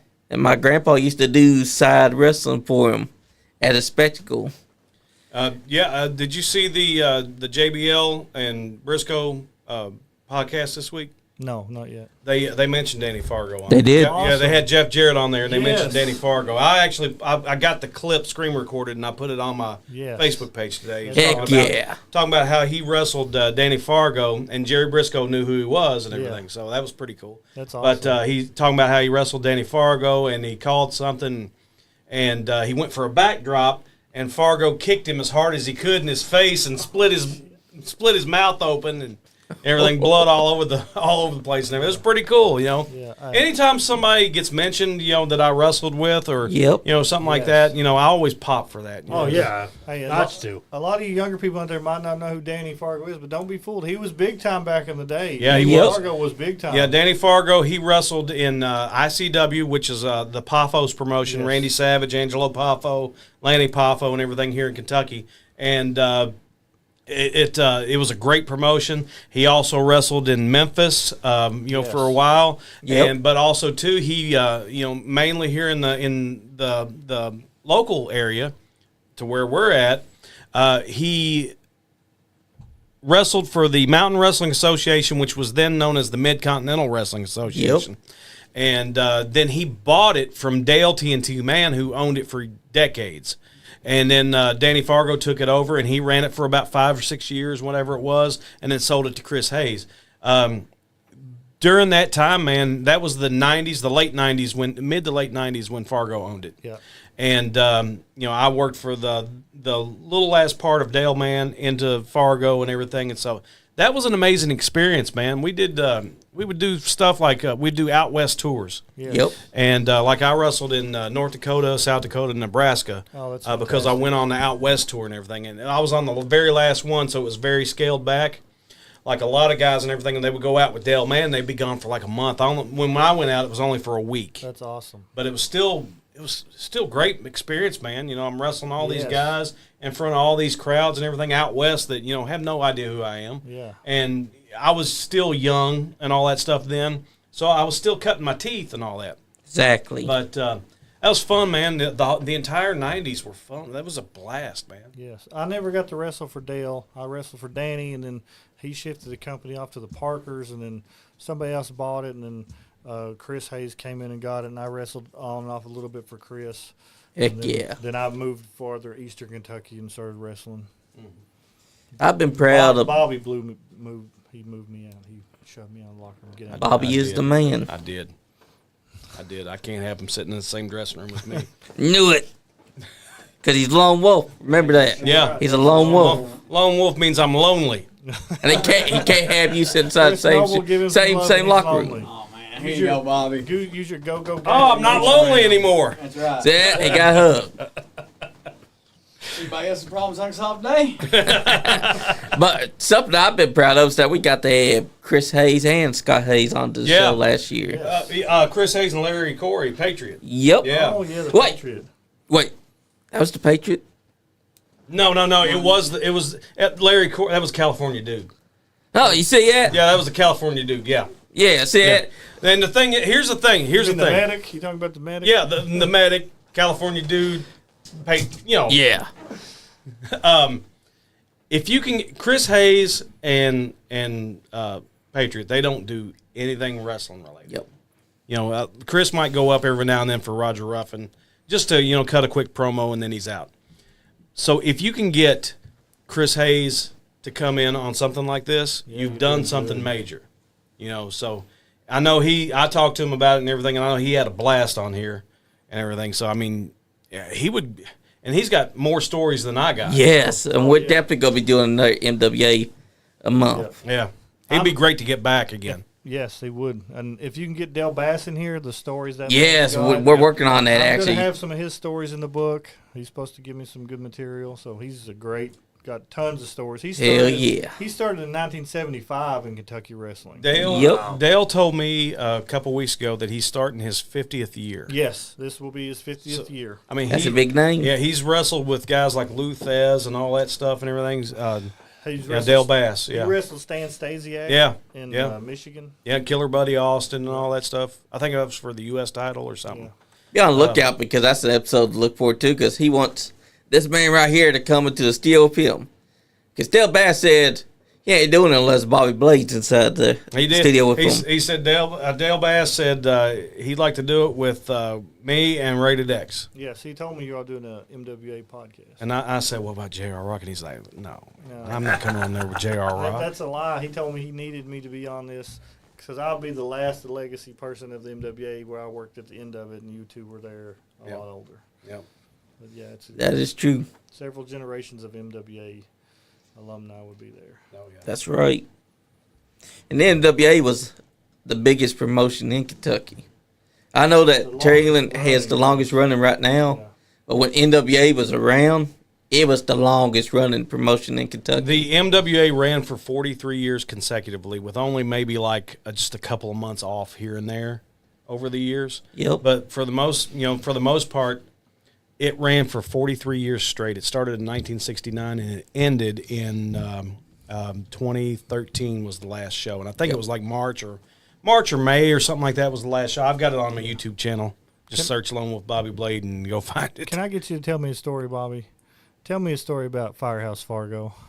Yes. I don't really have that many stories about stories? Yeah, I mean, I don't really. I mean, I had a or Arson Fargo when he turned heel. If you want to tell me an Arson Fargo story, I don't really have very many stories about him. I mean, the thing that I can say about him, was he Danny Shoot? No. Okay, I didn't know. Toward me, he was very nice. Yes, he was a nice guy. And I wrestled him a couple of times, and I remember one of those matches being great, and it was a lumberjack match in Nicholasville at City County Park outside. And it was a lumberjack match, and I remember that being really, really good, and I remember Fargo being really impressed with it and all that. Other than that, I can't really. How long was he in the business? He was there when I started, but I don't think he stayed around real long. Maybe about 3 years, maybe 3 or 4 years, maybe. Okay. That's about it. Yeah. The first time I ever saw him was in 2000, and that was at Stanford, Kentucky, at the high school. We had a show. Okay. And that night, I was in a 6-man that night, and the 6-man was really good. And I remember he was in the main event. It was him, Vic the Bruiser, Ray the Bear Steel, and X in a 4-way. Yeah. Good men. Yeah, and I love Ray. Yeah, I do too. Ray had Good man. a lot of belief in me when I first started. Yeah. And was pushing me to Fargo. Him and Kelly Charles were both pushing me, and they really helped me become the person that I was in the business that I became because of those guys. They really had a lot of faith in me, and Hell yeah. I wrestled Bear a lot, Ray the Bear Steel. I wrestled him a lot, and I managed him more though. And it was always fun to work with. And he'd be like, "Dude," that's the way he sounded all the time, you know. So the way he was talking on his promos, that was how he sounded. Yes, it was. Yeah. So I've got a good story about him that's going to be in the book, but if you want to hear it, you're going to have to buy it. That's right. Oh, yeah. You got to read it. And like Jacob Radcliffe said, Yep. that's going to be a good book. yeah, it is. Has he said hi to me yet? No. No. He's never said hi, Bobby, once. He said hi, Chris Noble, even though I don't know who you are, but no hi to Bobby Blade. First time in my life I've ever been disappointed by Jacob Ratliff. Man, after all the What times do you you put expect? him over, He's no good, Jacob Radcliffe. I know he's no good. it's in his name. You can see him March the 22nd in Danville, Kentucky, That's right. the Jenny Rogers Community Center for the EWA, the Elite Wrestling Alliance. He's one of those Be guys. there. Danville, that's Danville, right? Yeah. Yep. Yes. Yep, Danville, Kentucky. And he's one of those guys that's coming up that's going to be the next generation of badasses. If you're listening, Oh, yeah. Adrian, I'm going to crash your show, but I'm coming to the That's working right. store. I've been mentoring Jacob for the last couple of years. I really like Jacob. I've tried to talk to him a lot, give him advice, try to help him Nice. come up in the way I came up, with the right tutelage and teach him to be good and stiff and just beat the hell out of people. That's right. So I love Jacob. Love you, Jacob. Need to Okay. get you and him. We need to plug this UCW Caverna Super Show some Caverna more. Super That's Show, right. March 15th. Here is an alert that just came across Facebook 5 days ago. Front row is sold out. I made That's that alert. right. I made that alert. Oh, did you? Yes. Ah. Second row almost sold out. Get your tickets on eventbrite.com. There's still Golden Circle tickets available. Doors open at 4 o'clock for the early meet and greet until 6 o'clock. Bell time, 7 p.m. Going to have a 2025 Legacy of Respect Hall of Fame. Jason, Kid Thriller Brisbane. Shane Morton, Billy Scott, the Wild Boys, Ben Jordan and Steve Neely, Miss Hollywood, Smooth Johnny Spades, Sexy Sean Casey, and Chief Lone Eagle, all being inducted into the Legacy of Respect Hall of Fame 2025, Saturday night, March the 15th, right there at the Caverna High School, the quarter century celebration Yes. for the UCW Caverna Super Show. Yes. Terry, you owe me for putting your show over. Yeah, Terry England will be there. That's too. right, Terry England, you the I'll man. have these shirts, if everybody can see them, J-Rock, 25 years into the line shirts for sale at the show. Get them while they last. That's right. And the Nice Game Podcast will be there too, selling merch. As of right now, the match that J.R. Rock will be competing in his final match is set as Voodoo Child Stevie P versus J.R. Rock. However, if that doesn't happen, looks like it will be J.R. Rock versus Austin Diamond. If he's man enough to show up. Yeah. That's right. That's a I mean, big he deal. did say he accepts. We'll see. Yes. But And yeah, J.R. the Rock will Caverna have Super Show. Scott Diamond in his corner. Yes, you're correct. I forgot about that. That's right, because remember, Bobby, we were there. I'll tell you right for it. now, I'm throwing in all these challenges to all these people. Terry England's at home listening to this, just going nuts. He didn't know nothing about any of this. Oh, he didn't? No. Oh, Surprise, Terry. That's Anyway. right, Terry. anyway, tickets are $20 Golden Circle front row, but those are sold out now. $18 Golden Circle second row, $15 Golden Circle. I can't 3, 4, 5 rows. There's like 5 or 6 circle rows of golden tickets. Ah. It's like Willy Wonka tickets, but a lot more of them Third, available. $13 day of general admission and $10 advanced general admission. Coco Beware will be there doing the bird. Bird Oh, Over this time. That's right. Should I sing it The again? Bird Man. Sing pile driver this time. Pa- Sing pile driver. Sometimes love. What's the rest of the This words? is a pile driver. Feel just like a pile driver. A pile driver. That's right. Yeah, pile driver. Oh, I can keep going. No, please don't. Why not? But you know, that's what's so great about the Caverna Super Show. You never know who might show up. Last year was Hillbilly Jim that showed up. Yes. And Terry and him did that Hillbilly dance together. Lots of people love that. Just seeing Terry just try to keep up with him. Hey, Is that on YouTube? One of my Yep, favorite, and on Facebook. one of my favorite hillbillies from the Kentucky wrestling scene is none other than Cousin Jeffro. Yes. I love Yeah. that guy. He's one Yep. of my favorite hillbillies. So is Jed, fine hillbilly. He's so. But I love Cousin Jeffro. Yeah, we all love right. Cousin Jeffro. Cousin Jeffro, a.k.a. Jeff Vickers, a.k.a. Chic Aftershock. He managed me as Chic Aftershock when I was doing the Insurgents with the silver Nice. camouflage. Oh, yeah? gimmick. Yeah. I wasn't there for his first match. His first match was in 94, and I wasn't there for his first match, but I was there for his third match. Nice. And we had wrestled together almost, every promotion ever since. He went to BBW for a while, and I was going to go, but I didn't end up going over there. But great guy. We miss him a lot. He passed away in 2016, God sadly. bless him. Yeah. Great guy. One of the best people you ever want to meet. Yes, I agree. And Jimmy Walls, Red X, is watching too. What's up, Jimmy? How you doing, brother? You know, Next time I see you, I'm gonna get some payback for you hitting me with a Higgins last summer at the fair tour. Don't think Uh-oh. I forgot about that. Did the referee see it? I don't know. If the referee didn't see it, it's He legal. must not have because it cost me and Stan the match. but Did X say hi to J.R. Rock and not me? Yes. Yes. yes, obviously. And also, Jacob Rattler said, "Love you too, J.R. Rock," but he never said, "Hi, Bobby," or "Love you, Bobby." What? the- He said, "Flush yourself twice, Bobby." Oh, my gosh. I had a double flusher today. It was Courtesy awful. flush blade. Courtesy flush plate. That's my new gimmick. I'm going to make shirts with it. That's right. It's gonna Hey, be- it's I gonna bet be that a- it was sale. It's going to be like that skibbity toilet, except it's going to be the toilet with my head popping out. Yes. Courtesy flush blade. I bet that it was sale.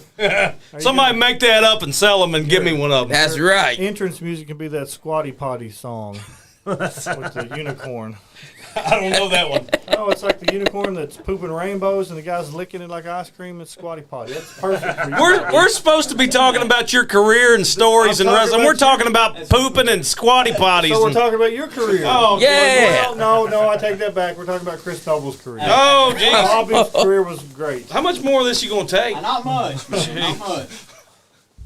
But, man, just think about it. Rated X will be at the Caverna Super Show. In case anybody wants to see him, I'm sure he'll be there. I'm sorry. Hey, you know that he's won the NWA title 19 times, right? Yeah. Yeah, he told us mind all you every about time. it. And He you know told what? us all about it all night You the know other what's night. amazing about that? The 19 times that he won that, he only took 19 bumps in all those matches. I don't know how he did that. He didn't take that many.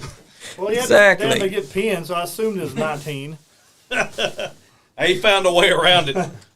Well, someone says that he lost the belt 19 times. So that's the only way that he reached 19 times. That's right. That's right. Ready X, you know we love you. We Yes, do? sir. Oh, I love Rated X. But- I do. Sir. But next Saturday is big because it's J.R. Rock's final ride into the sunset. Because he's going to be going out there lacing up the boots one more time.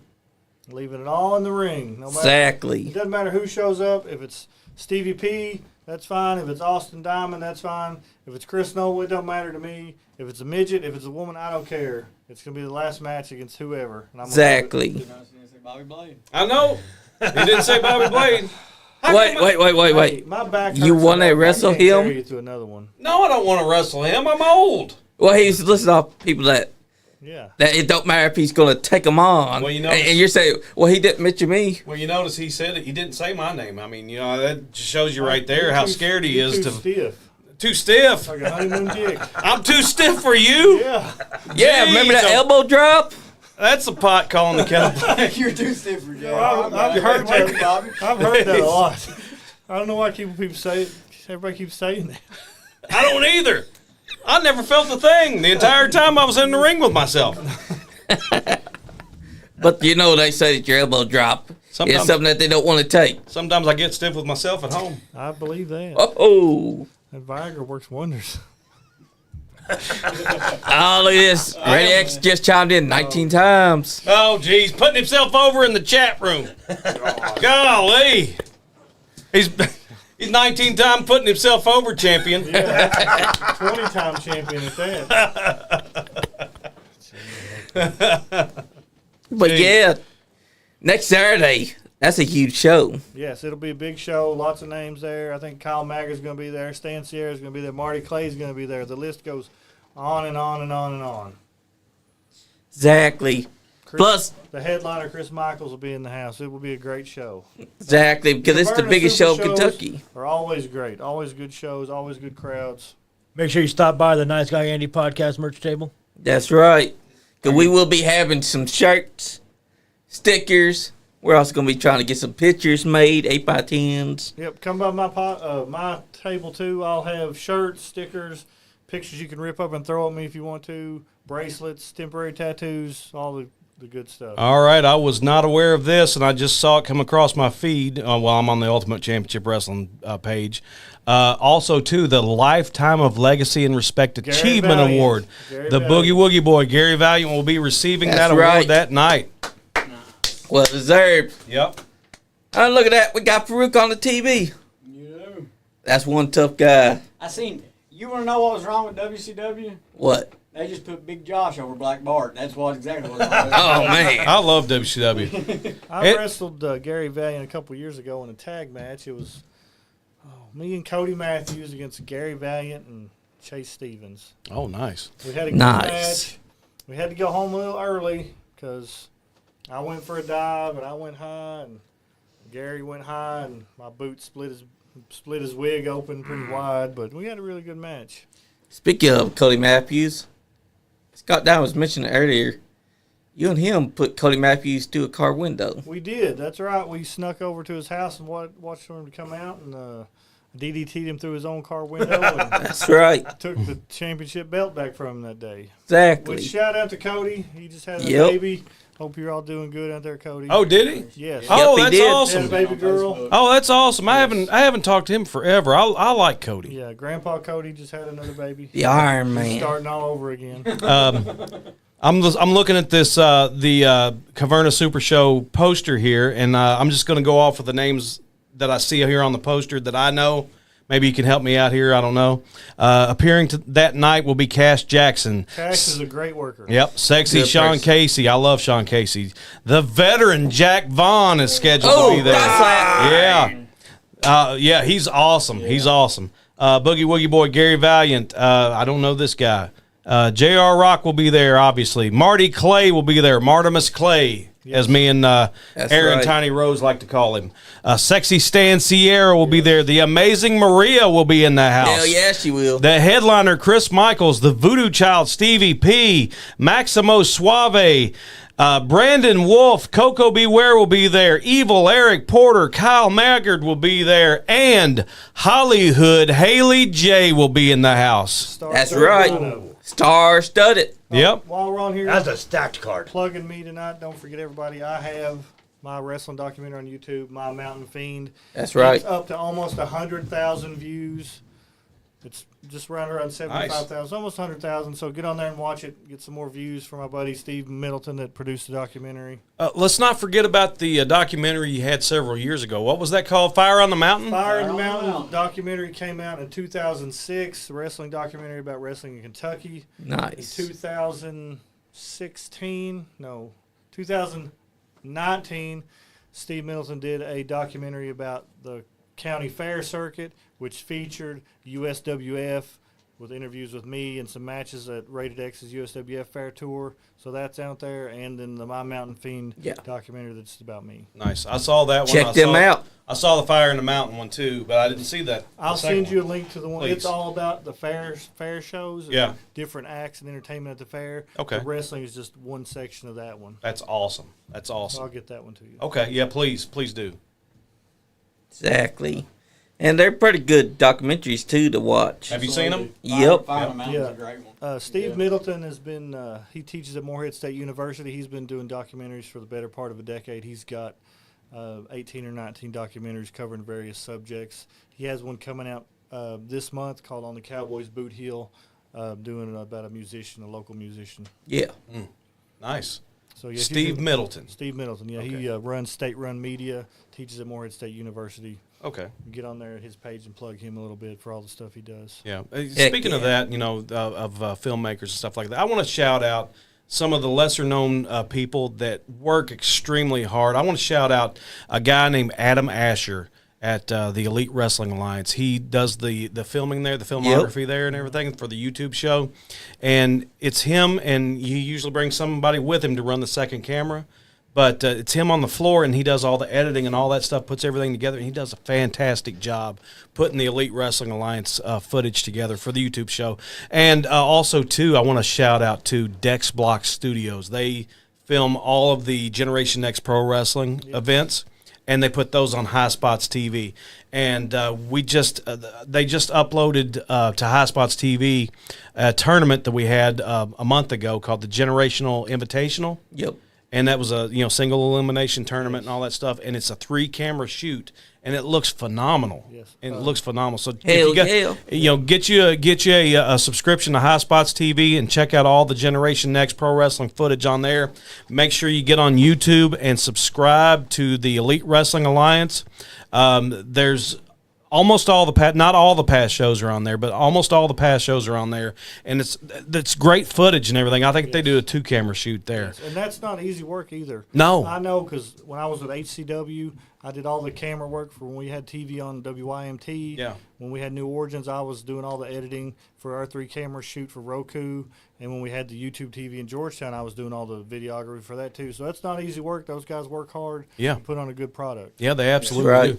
And another thing too is I want to give out a shout out to my commentary partners, Aaron Tiny Rose, Tripping Balls, Austin Medler, DJ Otis Badass, everybody that's done, Nick Manawa. Hell yeah. Me and Nick Manawa are becoming a very good team over at Generation Next Pro Wrestling. Me and Aaron Rose are a well-seasoned team. We've done commentary for several promotions around the state of Kentucky and stuff like that. And we just started doing some voiceover work for the XCF out of Indiana as well. But and there's going to be other projects coming up too and everything where we do voiceover work for several companies and all that. But the commentary team, you just think that we're just talking and it's very easy, but it's not. No, you've got to know the business to do that. You're out there working hard at your craft, trying to make the show and the wrestlers look as good as they can be. You're doing great work, Bob. Yeah, thank you. I appreciate And that. it's hard work. It's entertaining. It to watch is. a silent match, but when you add good commentary to it, blows the match out of the water. Yeah, it makes it that much better, and I think that me and Nick do that at Gen Next. Me and Tiny do that at EWA, and we do it everywhere else that we do commentary at and everything. It's so much fun, and I love doing it. And honestly, if people were filming back when I first started, I would have went strictly for commentary role. You think so? Yeah, I would have not wrestled ever. I would have never managed. I would have never ring announced or refereed or done anything else. Commentary. Yeah, I would just do commentary because that, to me, it's so much fun. I mean, you're not only getting to watch a great product, you're getting to react to that product. You're getting to put over the stories, in the promotion and everything. Like I told Tiny one day, we were talking, and I told this to Nick as well. I said, we call the matches. Mm-hmm. We talk about the backstories. We talk about the history of the wrestlers in the ring, and then we fill in the dead space with conversations with each other to where there is no dead space. Yes. And I think that everything, like doing all that and everything, it brings all the commentary together. Yes. And it just makes it all flow and everything. And I think toot, like Arn Anderson always say, I'm not one to blow my own horn, but toot. Hey, nobody knows that tune better than you. That's right. But, I think we all work hard on commentary. Yes. I'm very proud of all of our broadcast teams and everything. Tripping Balls, you know him. You know him? I don't. Okay. Well, he's a good guy. Yeah, son of the late Crusher Bones, a huge wrestling fan, and he started doing commentary here maybe 2 years ago. I think he's like that. But he's been doing it for less than 2 years, and he's came so far already and everything. You give him 5 more years on top of his experience now, he's going to be excellent. That's right. Austin Medler and everything. Sorry, I'm running out of breath.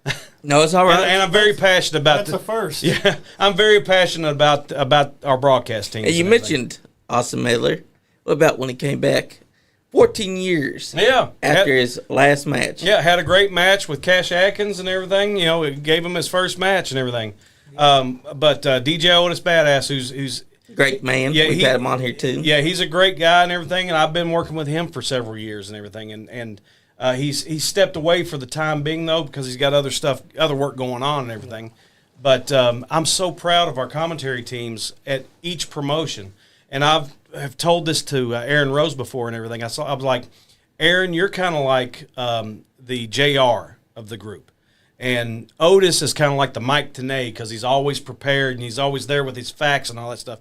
I'm kind of like the Jesse the Body Ventura, where I always back the heels and disagree with everybody, but I'm calling it like it is. If Babyface is doing something good, I call it on it. You call him on it and everything.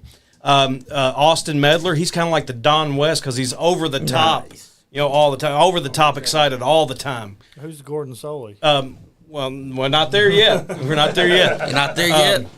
And then Trippin' Balls, I say he's kind of like Taz on commentary, because But I digress. Yeah. He's great and everything. Nick Nick Manawa has his own style, but Nick Manawa is so different than everybody else and everything because he does commentary for like big indie organizations. Like he'll do commentary for like GCW as well. Hell yeah. So I mean he's been around the horn. He knows how this is supposed to be done. He knows when to bring the level up and when to calm it down. He knows when the peaks and valleys and everything. So I'm learning with Nick Mann. I've been in the business since 1991. However, I'm still very new at the commentary gig. So I'm learning from Aaron Rose. I'm learning from Otis. I'm learning from Nick Manawa. Stuff like that. I love working with those guys, and they all make me into a better commentator and myself and everything. I'm sorry, I'm putting myself over. Never too old I'm to. sorry. Never too old to do with this business. You're not wrestling anymore, but you're still out there working hard for the business, making it a better product. Yeah. I think that's great. I just wish I could get the same effort out of a job squad over here. Oh, jeez. Oh man. He's sitting at home eating donuts, drinking soda. I am not sitting home eating donuts, drinking soda. I'm actually managing QuickBooks accounts, remodeling the house, all that good stuff. Eating donuts. Yeah, I mean, I do occasionally eat the damn donut, but I mean, come on. What? Do you eat a donut, Bobby? See? I ate a bunch of donuts. Yeah. We all can't be unsweetened like JR never drink a Mountain Dew. You know how hard it would be? You know how hard it would be to wrestle a match without drinking at least one Mountain Dew? No, I do it all the time. Yeah, but All not the everybody's time. built like you, JR. Let me tell you a story. I hadn't been out of action for a while, so I was getting back in shape. So I was like, I got to go, guys. I was over at John Strange's house, and him and Chris are over there. I was like, I got to go work out. They're like, oh, no, we'll work out here with you. I was like, are you sure? They're like, yeah. I was like, all right. So I pulled the weights out of the car. I was like, all right, let's get going. 10 minutes in, him and John are laying over in the grass. No. John was out first. John Strange was out first. John was out in 10. Chris lasted 12. There you go. I take credit for my accomplishments. There you go. That's right. Hey, a win is a win. That's right, Bobby. That's right. Yep. Listen to that guy. But it's true. If a win counts, the referee does account it. That's right. As long as the ref ain't looking, it counts. A win's a win, no matter how you get it. Yeah. That's true. That's what I'm saying. All that underhanded stuff I used to do back in my day in the ring and everything, if the referee didn't see it, it wasn't We underhanded. never did none of that, Bobby. What? It's not illegal until you we get never caught. did any of that kind of I stuff. did. I proudly admit I cheated all the time. I would never. Bobby likes to cheat all the time. Cheat All the time. I love cheat that all song. The time. Yeah, I'm old school. That's right. My girl parties know all what the they say? time. That's the wrong word, Hey. sir. I will sing it how I want. Win if you can. Lose if you must. Always cheat. Yep. Never get caught. Yep. That's exactly Words to That's live right. by. It's great. Then again, the referee never does see anything underhanded. I mean, you could have him right there staring dead at it. Never sees it. Yep. He'll never see it. He'll always go, I didn't see it. Did you poke him inside the eye? All right, okay, carry on. How you poke, Just keep on fighting, guys. how do you poke inside the eye? By taking your finger and you just jab right up inside there. Is that what Andy did to you when you had that match? Yeah, he tried to take my eye out. Like he wrecked his finger side there, and he tried to jab his finger all the way inside. I'm like, you so I had to give him the double knees. He's still crying about that. Speaking of double knees, that was your go-to move, wasn't it? When you were trying to come up in the business, you'd go to the double knees and sweet talk John Strange into a push every now and then. No, listen. My pushes was earned, JR. My pushes was earned. He has been digging at you since before you've gotten You here. earned those Burt Prentice style, didn't you? No, not Burt Prentice style. No, not Gomer Pyle style. Oof. Oh, damn. No, Bobby knows. This guy decided to take a vacation one time for a couple of years. Just left the business. Didn't tell nobody.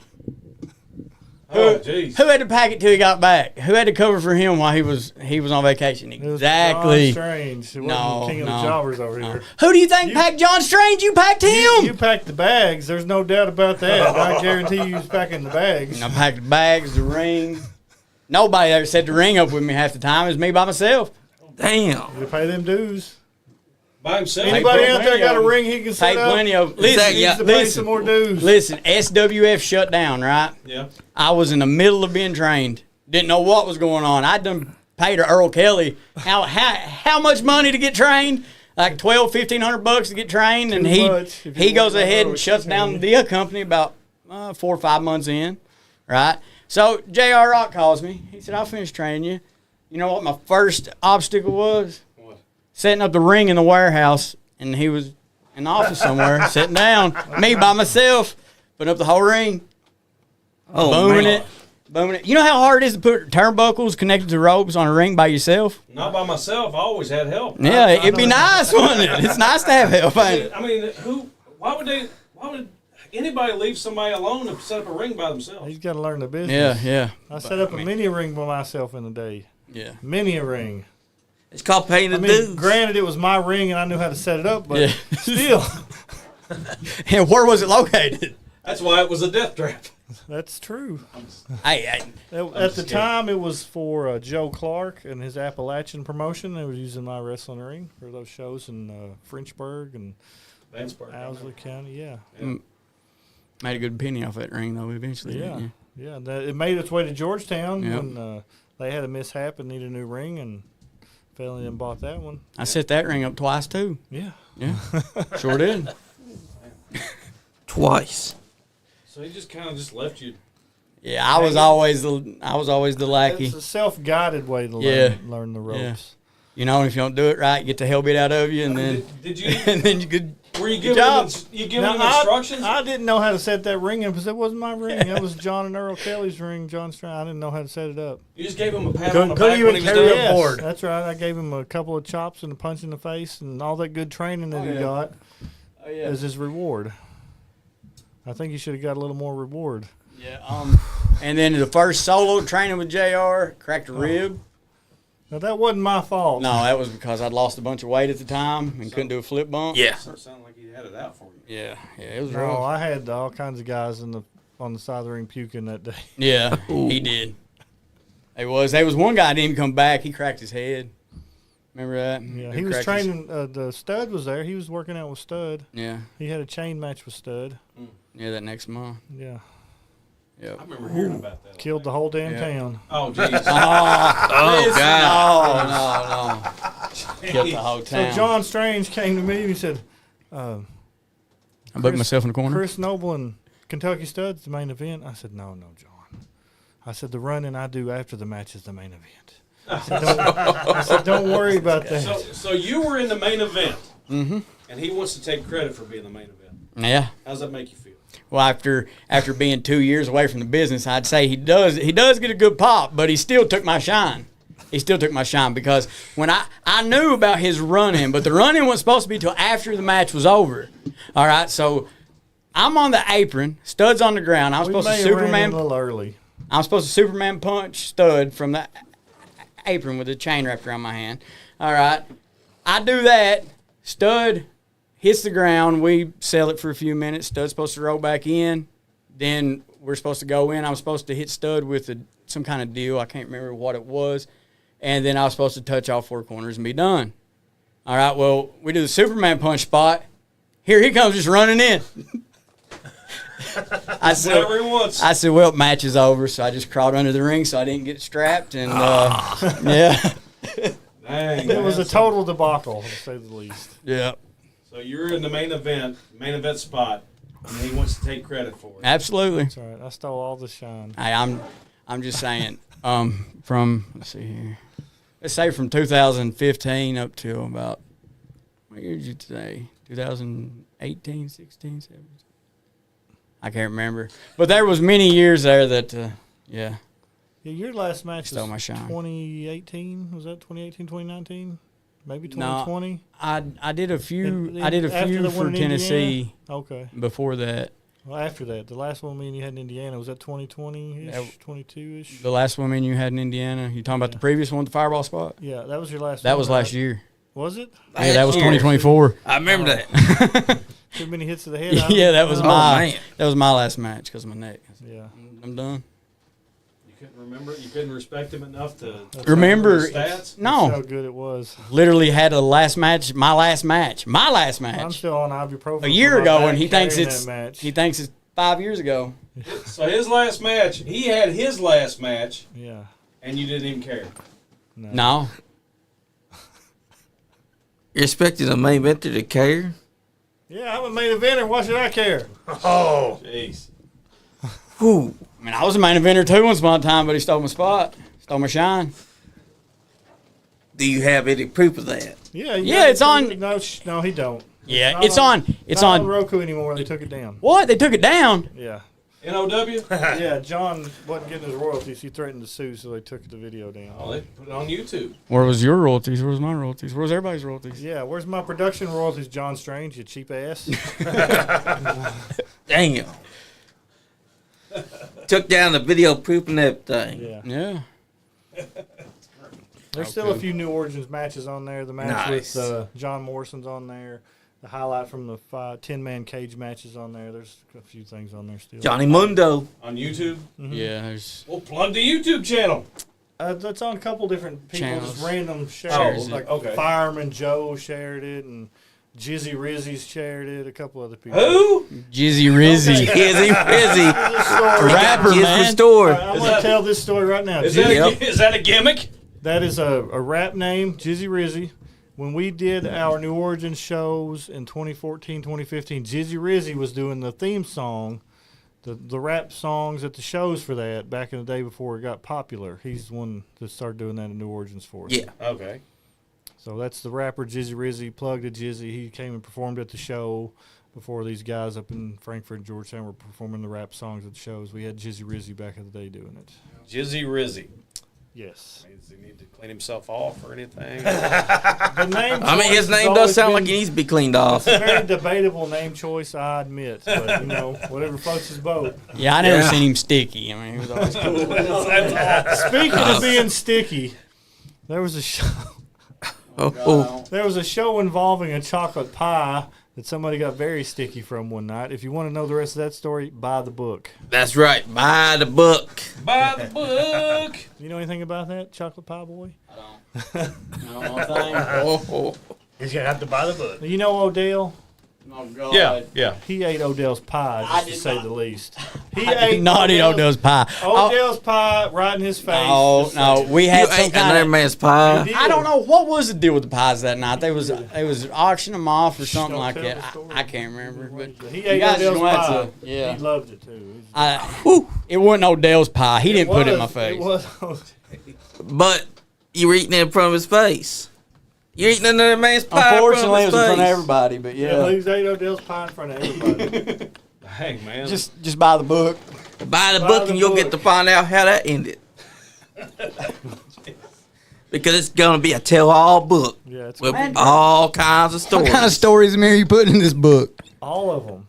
All the good, dirty gossip that I've seen over the past 25 years and what Bobby's seen over the past 185 years and what Dale Bass has seen over the last 999 years. All the good stories are in this book. Jeez. That's right. He didn't put any stories in there of me. I mean, he's putting stories in there of you, but Hey, not of me. So Don't worry, I'm going to make up all kinds of stories about Bobby. he's going to make them up. Because there are no stories about me. I was a good boy. You can make them up, Bobby, Now, because Bobby slipped back there. this is a shout out to all the guys out there that think I'm a stiff asshole, and you may not like me. That'd be me. Yeah, I know. But if you got a story and you want it in this book, hit me up, Facebook. Somebody give you my phone number if they got it. If you know a guy That's who right. knows a guy, I'll put your story in the book. I don't care. That's right. Well, damn. We've actually been on here 2 hours. Have we really? Yes, we have. Oh, dang. We have. Guess we better start. And wow. Bad boy down. Yes, it is, man. I tell you what, it's been fun having all 3 of y'all here. Of course, one person said they Been show great. up. Hey, To listen. pay respects to Hey, you. listen, I No showed Jones up. over here. I And it showed was late. up.